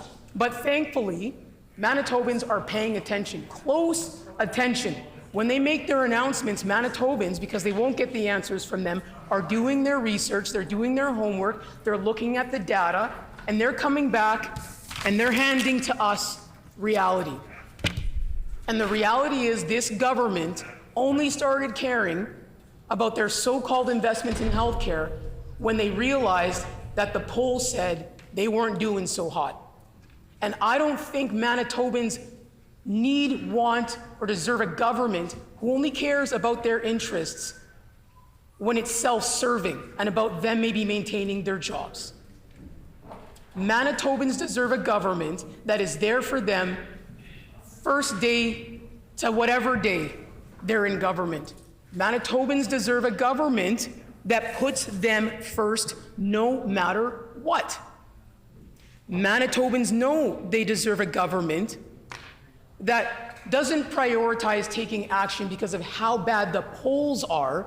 They deserve a government who takes a look at what's going on with healthcare outcomes, cares about, my goodness, maybe the outcomes here for Manitobans are bad and we should take action. Manitobans want a government whose approach puts them first. And they understand after 7 years of this austerity-rooted, self-serving, first by Brian Pallister, now under the Stephenson government caucus, that they deserve better. And so, obviously, I support this motion. I think it's really important that we remind everybody about the record of this government and also let them know that things will get better. Things can get better. There is hope on the horizon in healthcare in Manitoba. And all we need is an NDP government that puts people first to get there. Thank you, Madam Speaker. The honourable member for St. Boniface. Thank you, Madam Speaker. It's a pleasure to put some words on the record today. On July 12, 2022, premiers repeated their call for what they called urgent increased healthcare funding for provinces and increasing the current federal contribution from 22% to 35%. But we need to be really clear on the facts and history of the funding model, because this is all about putting the blame on the federal government when it was actually provincial governments doing the cutting, as today's motion acknowledges. We need to talk about the cuts to healthcare that we've seen over the last years in Manitoba, and Canadians should know the argument presented by the premiers is the one that was regularly advanced by former Manitoba Premier Brian Pallister. It was highly selective. It was focused only on a few facts while leaving out vital context. And there's a term called paltering. It's a very important term because it means assembling a number of statements that on their own are true, but when put together create a false impression. As one person put it, it's not wrong, but it's far from right. But Mr. Pallister and the government MLAs routinely implied that they had no choice but to impose brutal and damaging reforms on Manitoba's healthcare system. Over 3 fiscal years, from 2016 to 2019, The PC government froze or cut actual health spending, gutting the system, while falsely implying that the federal government was cutting funding when it was not. Under the federal government's funding scheme after 2015, the Canada Health Transfer went up at 3% a year every year. That was not a major change, but for 6 straight years prior to that, the Harper Conservatives had capped the total amount of transfers to provinces. The province of Manitoba got roughly the same amount from the federal government in 2016 as it did in 2010. 6 years of flat funding from Manitoba. It was basically as if we were being punished. After 2015, that cap on transfers was removed, which meant provinces like Manitoba saw massive increases in funding, sometimes by hundreds of millions of dollars more per year, and new healthcare accords were signed as well. Manitoba's share of the healthcare agreement, which was supposed to be dedicated to home care and mental health, was $400 million over 10 years.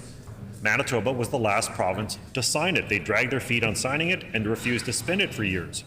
This year alone, transfers from the federal government are up by 16.8% or over $1 billion. The reality is that while the federal government was increasing transfers dedicated to health, as well as helping to make up for 6 years of frozen transfers, the official stance of the Manitoba PC government, the Premier and the health ministers, was that non-existent cuts to health transfers were forcing their hand and requiring them to make cuts. Very convenient politically, but simply not accurate. By blaming the federal government for their mistakes, premiers were able to shift their blame away from their own responsibilities, which are entirely theirs. Premier Pallister even introduced a legislative proclamation setting out this blatant inaccuracy. We walked out after making it clear we would not dignify a motion that was so divorced from reality that it was effectively a conspiracy theory. However, incredibly, at the time, the official opposition NDP validated the PC's blatant gaslighting of Manitobans with a unanimous vote of support, temporarily providing the PCs with a 53-seat majority in a 57-seat legislature, all so they could all pretend the federal government, which was increasing funding, was the one cutting healthcare budgets. It is premiers who are to blame for the dismal states of our hospitals and our healthcare system. Premiers decide healthcare funding. They oversee ministries who run all of it, finance, health. They write the budgets, they boast about them, debate them, make speeches in favor of them, vote for them, run ad campaigns for them, and frankly abuse their opponents for not supporting them. Now, if when provinces say they don't have enough money, and they say it's because the federal government won't give them enough for health, or because they want more independence, we have to ask, why is it that they can run out of money for healthcare when they can always find money for tax breaks? Why can't we afford healthcare in Manitoba when the PC government in Manitoba is set to add billions of dollars in debt? We are borrowing billions of dollars, we have borrowed billions, and we will borrow billions of more to pay for checks to large property owners, many of whom don't even live in Manitoba. Why is it that BC can afford to increase the health budget, but they can't afford to increase their health budget, but they can't afford to offer tax breaks to the LNG project, a project where the main company is mostly owned by foreign state-owned oil companies? The federal government would be well within its rights to ask of any premier, whether, when it comes to health funding, whether they want the federal government to help provincial governments provide funding to subsidize corporate tax breaks, or whether it's health care. When patients wonder where their money's going, and why the system keeps getting worse despite all the money that's supposed to be spent, it's because the money from the federal government is not making its way to the bedside. The premiers have been recalling a time when the federal government split the cost of healthcare 50-50. No Canadian and no Manitoban should be under the impression that the government of Canada suddenly broke a promise to fund healthcare in a 50-50 split with the provinces and has been cutting. No such agreement has been in place at any time in the last 4 decades. The last time the government of Canada had a 50-50 funding split with the provinces was 46 years ago. At the time, the federal government was trying to avoid skyrocketing costs, which had gone up 20% in 2 years. They negotiated a new deal with the provinces, and the established program's financing, EPF, was established. It provided a mix of block funding and transfers of federal tax points to the provinces, which would be the equivalent of a 50-50% split, but people's taxes would stay the same. That took effect in April 1977. That was the year Star Wars came out. We're talking about a long time ago. After that agreement, because taxes had been shifted to the provinces, it appeared that the federal government's share of healthcare funding through the Canada Health Transfer dropped. But it's basically been at the same level, or around the same level, sometimes as low as 18%, sometimes as high as 25% for the last 45 years. It has never been near 35% or even the 50% that the provinces were claiming.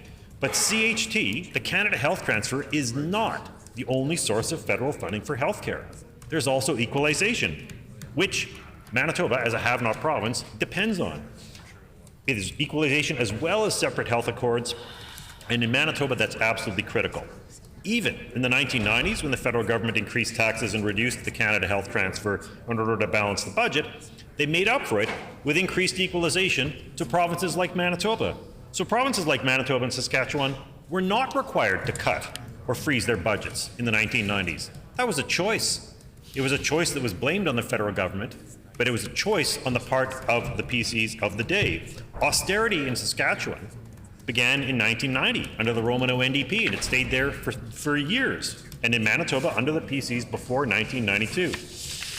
Again, after 2015, the federal government lifted the cap on transfers to provinces, resulting in significant increases in revenues, especially for provinces like Manitoba.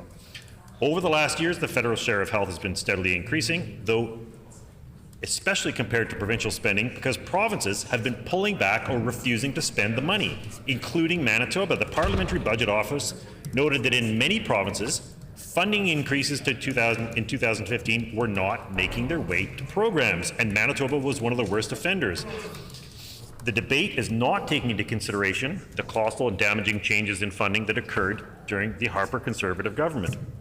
After the 2008 global financial crisis, the Government of Canada went out of its way to shift the burden of profound and damaging cuts onto provinces in a way that had never been done in decades.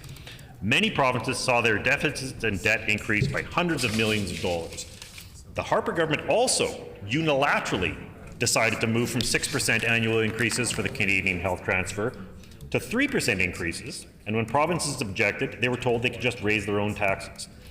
The Harper Conservative government, again, capped total transfers to Manitoba, but those two measures were bad, but their 2007 budget omnibus bill created a ticking time bomb for Canada's healthcare funding model that went off in 2014. Prior to 2014, the healthcare funding model was equitable. It took equity into consideration.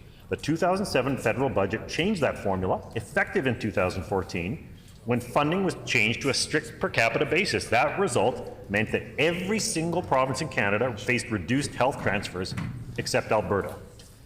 A Globe and Mail article that estimated that Alberta would receive $954 million more and every other province would lose money. Ontario would lose $335 million, British Columbia $272, Quebec $196, Newfoundland $54, Manitoba $31 million, Saskatchewan $26 million, Nova Scotia $23 million, New Brunswick $18 million, and Prince Edward Island $3 million.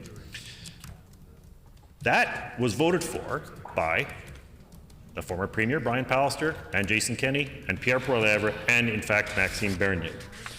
If the federal government restored an equitable funding formula, it would result in an immediate increase in healthcare funding in British Columbia, Saskatchewan, Manitoba, Ontario, Quebec, New Brunswick, Nova Scotia, Prince Edward Island, and Newfoundland and Labrador without increasing the total spend federally. If we want to have healthy northern communities and reap the rewards of revenue and resource projects, as well as improving Indigenous access to healthcare facilities, we need to make sure we have equitable healthcare funding. Cuts are not going to do it. We need to invest to rebuild and stabilize our healthcare system. Thank you, Madam Speaker. The Honourable Member for Kiiwetinoong.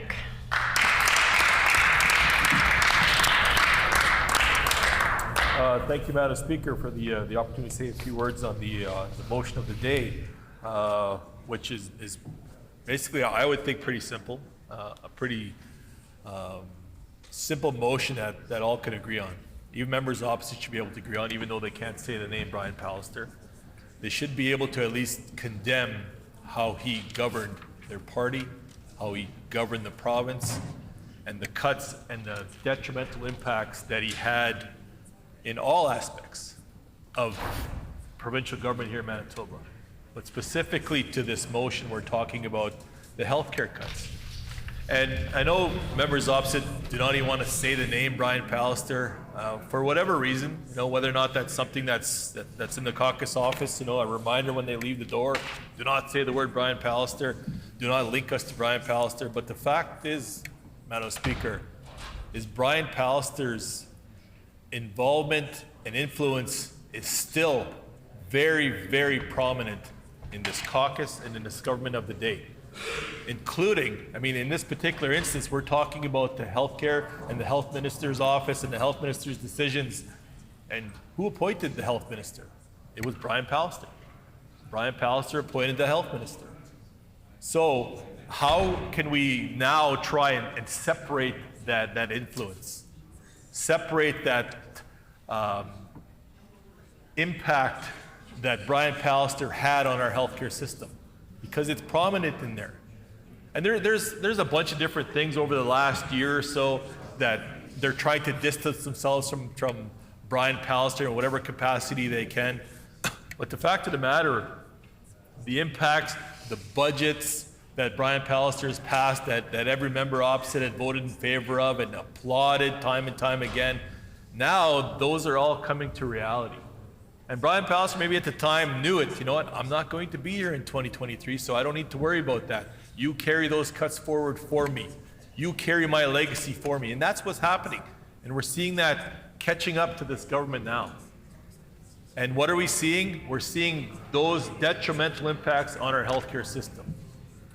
So we sat there, and again, members opposite applauded and said, yo, this is the budget, this is the health budget with the maximum cuts we can do without trying to raise any flags. And we had a finance minister who introduced that at the time. Of course, he's gone now, Scott Fielding. And we had a health minister at the time who was promoting, oh, we got this, we're handling this. Cameron Friesen, gone out the door now too. And we have Brian Pallister thinking he's the best thing that's out there. Now he's gone out the door too. But what's here? That legacy, that negative legacy of cuts that this government has time and time again.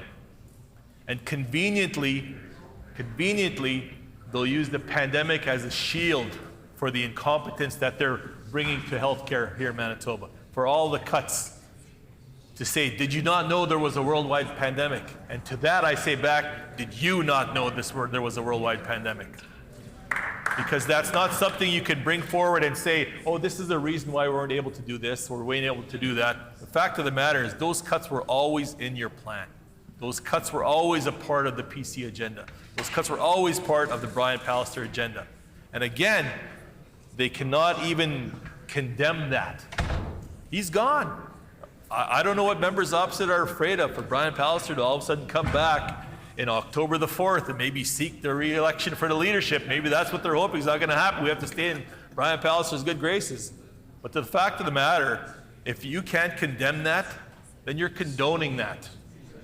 And that's simply how this government looks every single day, including the members and the ministers opposite that Brian Pallister has put in cabinet.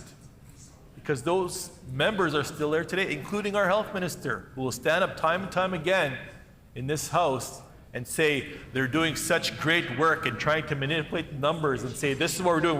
We're doing record investments. At the end of the day, Manitobans know that that's just a net loss. If you have the Manitobans, when they started in 2016, Manitobans may have had $100 in their pocket, but slowly it got taken down to 80 and then 60 and then 40 and 20. Now all of a sudden the government says we're going to double it. Okay, we're going to double it to 40. It's still a net loss of almost 60%. And that's just a simple analogy that Manitobans clearly understand, because they do not believe the announcements of this government. And that's all it is. It's announcements. And they're announcing clearly past their own expiry date. And that's the reality that they're trying to pull over on Manitobans. But they can't even go back. They're trying to make these projections in the future, 5 years into the future, 10 years into the future. But the fact of the matter is they're only going to be here for months into the future. So the reality is, let's talk about today. Let's talk about what got us here today. And let's talk about the Brian Pallister cuts that got us to where we are today. Why can't you condemn that? Why can't you say what he did was wrong? And if you're not able to say that, then obviously you're agreeing with the fact that it was right. You think that those cuts and those decisions by Brian Pallister were right, were the best thing for Manitobans. And we all know that prior to the pandemic, this was already the path that this government was on. This government was on the path of failure in the healthcare system. The pandemic just exacerbated that, really showed kind of the deficiencies that this government has in their planning, in their agenda for the healthcare system here in Manitoba. But now they conveniently want to use that as a shield to say, oh, this is why the system is the way it is. Meanwhile, making no reference to the fact record investments coming back, record transfers coming into the province to help offset a lot of those issues that arose from the pandemic. But again, the system itself was already set up to fail. The system itself was already on a path to failure because of decisions made by Brian Pallister and the current cabinet that's there today. And again, no condemning. No, they won't even stand up and say his name. Time and time again, it's asked in question period, it's asked in the media, and again, members opposite will not say his name for, I don't know why, for fear, like I said, maybe they think he's going to come back and he's going to have some kind of retribution to come back, say, you spoke ill of me in the chamber when I was gone, so now I'm here to pay you back. And maybe that's the case. Maybe that's exactly what they're going to do. Because I know members opposite and members on this side know that that's the Brian Pallister that I've seen in my time here. It was all about trying to make people pay for speaking out against him. And the fact of the matter, Madam Speaker, when it comes to the healthcare and the healthcare cuts that Brian Pallister brought forth to this province, we're feeling it every single day here in Manitoba. We're feeling that impact every single day.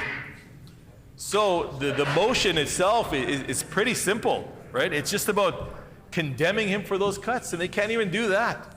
We're not asking for Brian Pallister to repay the healthcare system in any way. We're just saying condemn what he did. And that they can't even do that. You can't even come to an agreement of the fact that he was doing the wrong thing by healthcare in Manitoba. So by not being able to do that, then you obviously agree with the fact you thought he was doing the right thing for healthcare in Manitoba. And if that's the case, why not stand up there and sing Brian Pallister's praises? They just simply can't, because it's just something they cannot do. And Madam Speaker, you see that time and time again in healthcare here in Manitoba, not being able to condemn the cuts that Brian Pallister started us on. And it brings me back to just simple discussions that I had with frontline workers. And I know members opposite do not want to talk to frontline workers, do not want to hear frontline workers. But when we got out there just this past winter, talking to frontline paramedics who are out there doing their job, taking their credit card, scraping off the frost on their windshield because they had no heat in their ambulance because of cuts to this system. But what are they doing? They're still day in, day out wanting to go out and do that job because they know it's the right thing to do. But this government will not support that. Then after they scrape off that frost off the windshield, they have to go out to make sure all their lights are working. And sometimes that's not even the case. Or there's no heat in the back of the ambulance for patients. And what kind of dignity is that for Manitobans? What kind of dignity is that, or lack of dignity, that this government is showing to Manitobans? And again, initiated and started by Brian Pallister. So the motion is pretty simple. Condemn what he was doing. Why can't you do that? I'm sure all your constituents are asking you to do that, are saying, hey, Brian, that Pallister guy was a pretty bad guy, wasn't he? He made some pretty bad decisions, right? And the members opposite say, no, he was the best thing. He was the greatest. And if he was the greatest, why isn't he here anymore? The fact of the matter is they can't sit there and do that. And I mean, Order. I don't want to knock on wood, but I'm hoping that never happens. And maybe that's what members opposite, like I said, are afraid of. On October the 4th, he's going to come back. He's going to say, here I am. I'm back here. I'm running for leadership once again. And maybe that's why they can't condemn it. But this motion is very simple. Just simply condemn Brian Pallister's cuts to the healthcare system. That's all we ask.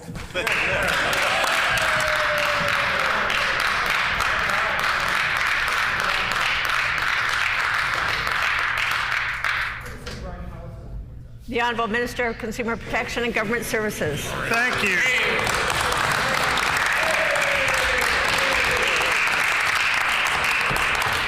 Well, I will give the member opposite who was just speaking a little bit of credibility in that I think there will be a party in Manitoba, probably the NDP, that are having a leadership race on October the 4th. But in any case, what I would say about the NDP, in my experience, is that most people don't believe them. And in fact, nobody should. Order. Now, I just recently met a senior, lovely lady in my community. Not young, although she'd like me to call her young, but she's a senior citizen. And she had apparently actually heard from the member for Concordia. She had heard him say that Concordia Hospital was closed and that the PCs had closed it. And she said, she's like, but I know it's open. I was just there. Order. I just went into the urgent care last week. Why would, she asked me, why would the member for Concordia say that the hospital was closed when it was clearly open? So, and then she went so far as to say, does he really think Manitobans are stupid? Now, I'm not too hard on the member for Concordia, so I did actually explain for her. I said, what the member's referring to is that there was a label in front of the Concordia emergency room that said emergency room, ER, and that label got changed to urgent care, but otherwise all the same services that were available there continue to be available there. And she said, you know what? Wasn't it always an urgent care? Because when her husband had a heart attack, and the ambulance came, they immediately took him to St. Boniface Hospital, as they should, because that's where the best care for heart attack is in the city of Winnipeg. And that's the right place. That's the right place to get that care. She knew it, and she was very, very glad that that's where he went. Now, what Manitobans expect from their leaders, and a few of us have waxed on this today, is to work together to come forward with real ideas, put them on the health, the table of solutions, but basically come forward with creativity, come forward with ideas. But all the members opposite seem to want to do is criticize and complain. Now, I'll give them this, once in a while, they do actually have a good idea once in a while, and when they do, we implement that idea. So what does that leave them left with? If any good idea they come up with, we implement. All they are left with is bad ideas. Now, I will also concede to the members opposite that healthcare is important to Manitobans. It is. And that, when I talk to Manitobans, absolutely, healthcare is something that comes up. But what I think the NDP are failing to realize, and they need to give their heads a shake, is they don't realize that Manitobans don't trust them to do a better job. That's right. They don't believe that the NDP will be able to improve healthcare. And they fundamentally are justified in that belief because there's no credible plan coming forward. There's no ideas coming forward. There's no platform coming forward from the NDP, unless, of course, you count the one that they don't really want to talk about, their idea of raising taxes, raising the PST to 10%, canceling the education property tax rebate, and who knows, undoing the increase to basic personal exemption, rolling back the planned increases to income taxes. I don't know. But when I talked to Manitobans, I remember when I first came into government, I talked to Manitobans. They told me that, I met a family that wanted to have cochlear implants covered. We've got cochlear implants covered. I met families who said that they would like Trikafta to be available. We have Trikafta now available. I met people who wanted continuous glucose monitors available, insulin pumps available. That's happening. Who wanted to see a bigger emergency room at St. Boniface, $141 million going into that to triple the size of that emergency room. Now, healthcare is complex. Politicians need to work together to do what they can to help. So the constant criticism by the member for Concordia, not helpful. The claims that he makes and that his party makes that lack credibility, not helpful. Only complaining instead of being creative, not helpful. What Manitoba needs is what Manitoba is getting, a plan to heal healthcare in Manitoba, a plan to provide historic help to Manitobans, a plan to listen, a plan to work hard and to do what we can to make Manitoba even better. That's what they're going to get from this PC government, and that's what they're still going to get this fall.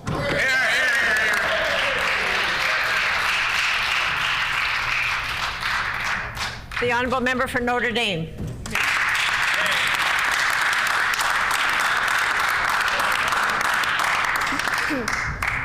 Thank you, Madam Speaker. I want to thank the member for Concordia for putting forth this very, very important motion. Unlike what some members opposite are saying, that this is propaganda or just a chance to be negative again, and all those kinds of things, that's actually not true. This is a very important motion because talking about Brian Pallister, that could just be a code word for the type of approach that the PC government has, to date taken with healthcare, and whether or not going into the future they would be willing to change that approach for the better, right? And so when we talk about this motion, it is very important because from 2017 to 2019, there was a cuts, consolidation, and closures plan that was outlined in the Healing Our Healthcare System plan put forth by Brian Pallister and the health ministers at that time. And that continued. So at this time, we were seeing cuts and closures and consolidation before the system was ready. There was condemnation by even Dr. Peachy, one of the authors of the report that this government took a look at in order to formulate their plan to consolidate, cut, and close. To this date, there was also a failure to have a healthcare budget that adequately assessed the needs and addressed the needs of our system. It was a healthcare budget that stayed the same. It was a frozen healthcare budget for a healthcare system for almost 7 years. And that frozen number that was applied every single year did not account for inflation increase rates or for population growth. And so it was that frozen number, and that over the 6 or 7 years that happened, those were in fact de facto cuts. So when the new premier came into power last year, with her very first budget, you're thinking there's a new premier, there's a new approach, but that's not what happened. What happened, maybe because of, I'm not sure why exactly what's going on in the caucus for why there wasn't a new approach for the healthcare system at that time. It might have had to do with, issues with the finance minister. I am just, at this point, I have no reason to say why, but there was no new direction for our healthcare budget at that time. It was the same direction with the austerity, without having to increase the budget to account for inflation, population, or any other issues that were happening in our healthcare system, mainly the fallout after the pandemic. Now with this year, it's an election year. It's an election year now. And so now we're seeing an increased budget in our healthcare system. And with our seniors and long-term care ministry, we're seeing some increase in the budget. But it's an election year, and we know that this is what governments often do. They throw money around in an election year. So this motion is actually a legitimate question. Is this PC government going to continue on in the legacy of this very unfortunate legacy of Brian Pallister, or is this new premier and this caucus going to move forward in a new direction with healthcare? Because the previous year's budget with the new premier was the same direction. And this year, we don't know what to account for that because it's an election year. This is a legitimate question. So with those few words, I just wanted to thank you, Madam Speaker, for the opportunity. Thank you.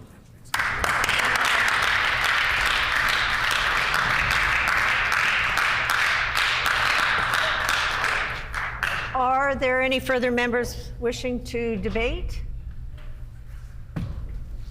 If not, is the House ready for the question?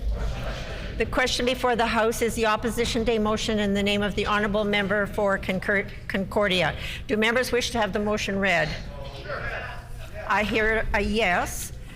The Opposition Day motion states that the Legislative Assembly of Manitoba call on the provincial government to condemn Brian Pallister's healthcare cuts for the damage caused to Manitoba's healthcare system. Is it the pleasure of the House to adopt the motion? All those in favor of the motion, please say yay. Yay. All those opposed, please say nay. Yay. In my opinion, the nays have it. The Honourable Official Opposition House Leader? A recorded vote, Madam Speaker. A recorded vote having been called, call in the members. Darn. Try to get those members in here. Well, I just can't believe they support Brian Pallister. They love Brian Pallister.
The question before the House is the opposition day motion. All those in the chamber in favor of the motion, please rise. Mr. Canoe. Mr. Canoe. Mr. Altamare. Mr. Altamare. Mr. Weeb. Mr. Weed. MLA Fontaine. MLA Fontaine. MLA Azaguara. MLA Azaguara. Mrs. Smith Point Douglas. Mrs. Smith Point Douglas. Mr. Moses. Mr. Moses. Mr. Sala. Mr. Sala. MLA Marcelino. MLA Marcelino. Ms. Naylor. Ms. Naylor. Mr. Lamont. Mr. Lamont. Ms. Lamoureux. Ms. Lamoureux. MLA Lindsay. MLA Lindsay. Mr. Malloway. Mr. Malloway. Mr. Bushy. Mr. Bushy. Mr. Sandu. Mr. Sandu. Honorable Mr. Gerard. Honorable Mr. Gerard. All those in the chamber opposed to the motion, please rise. All right. Honorable Mr. Reyes. Honorable Mr. Reyes. Honorable Ms. Gordon. Honorable Ms. Gordon. Honorable Ms. Squires. Honorable Ms. Squires. Honorable Mr. Iwasco. Honorable Mr. Iwasco.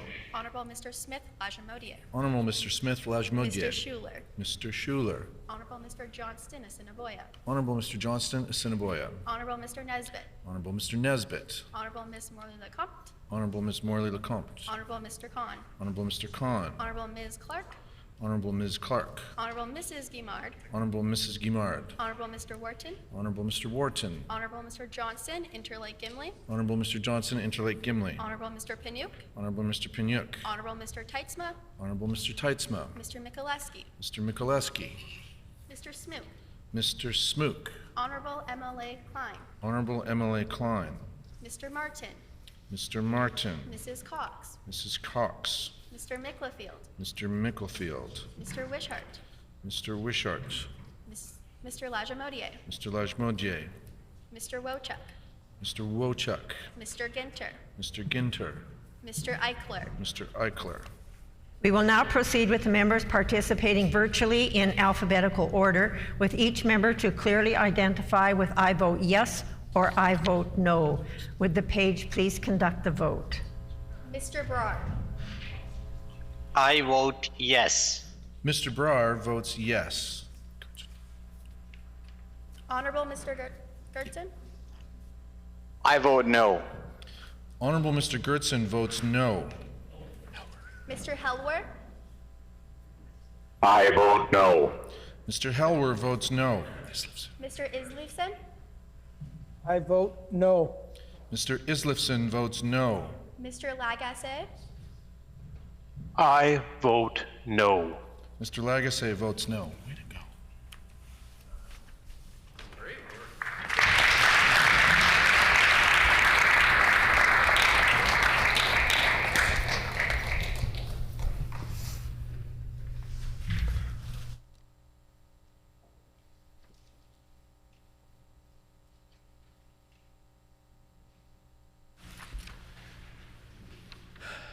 Yeas 18, nays 31.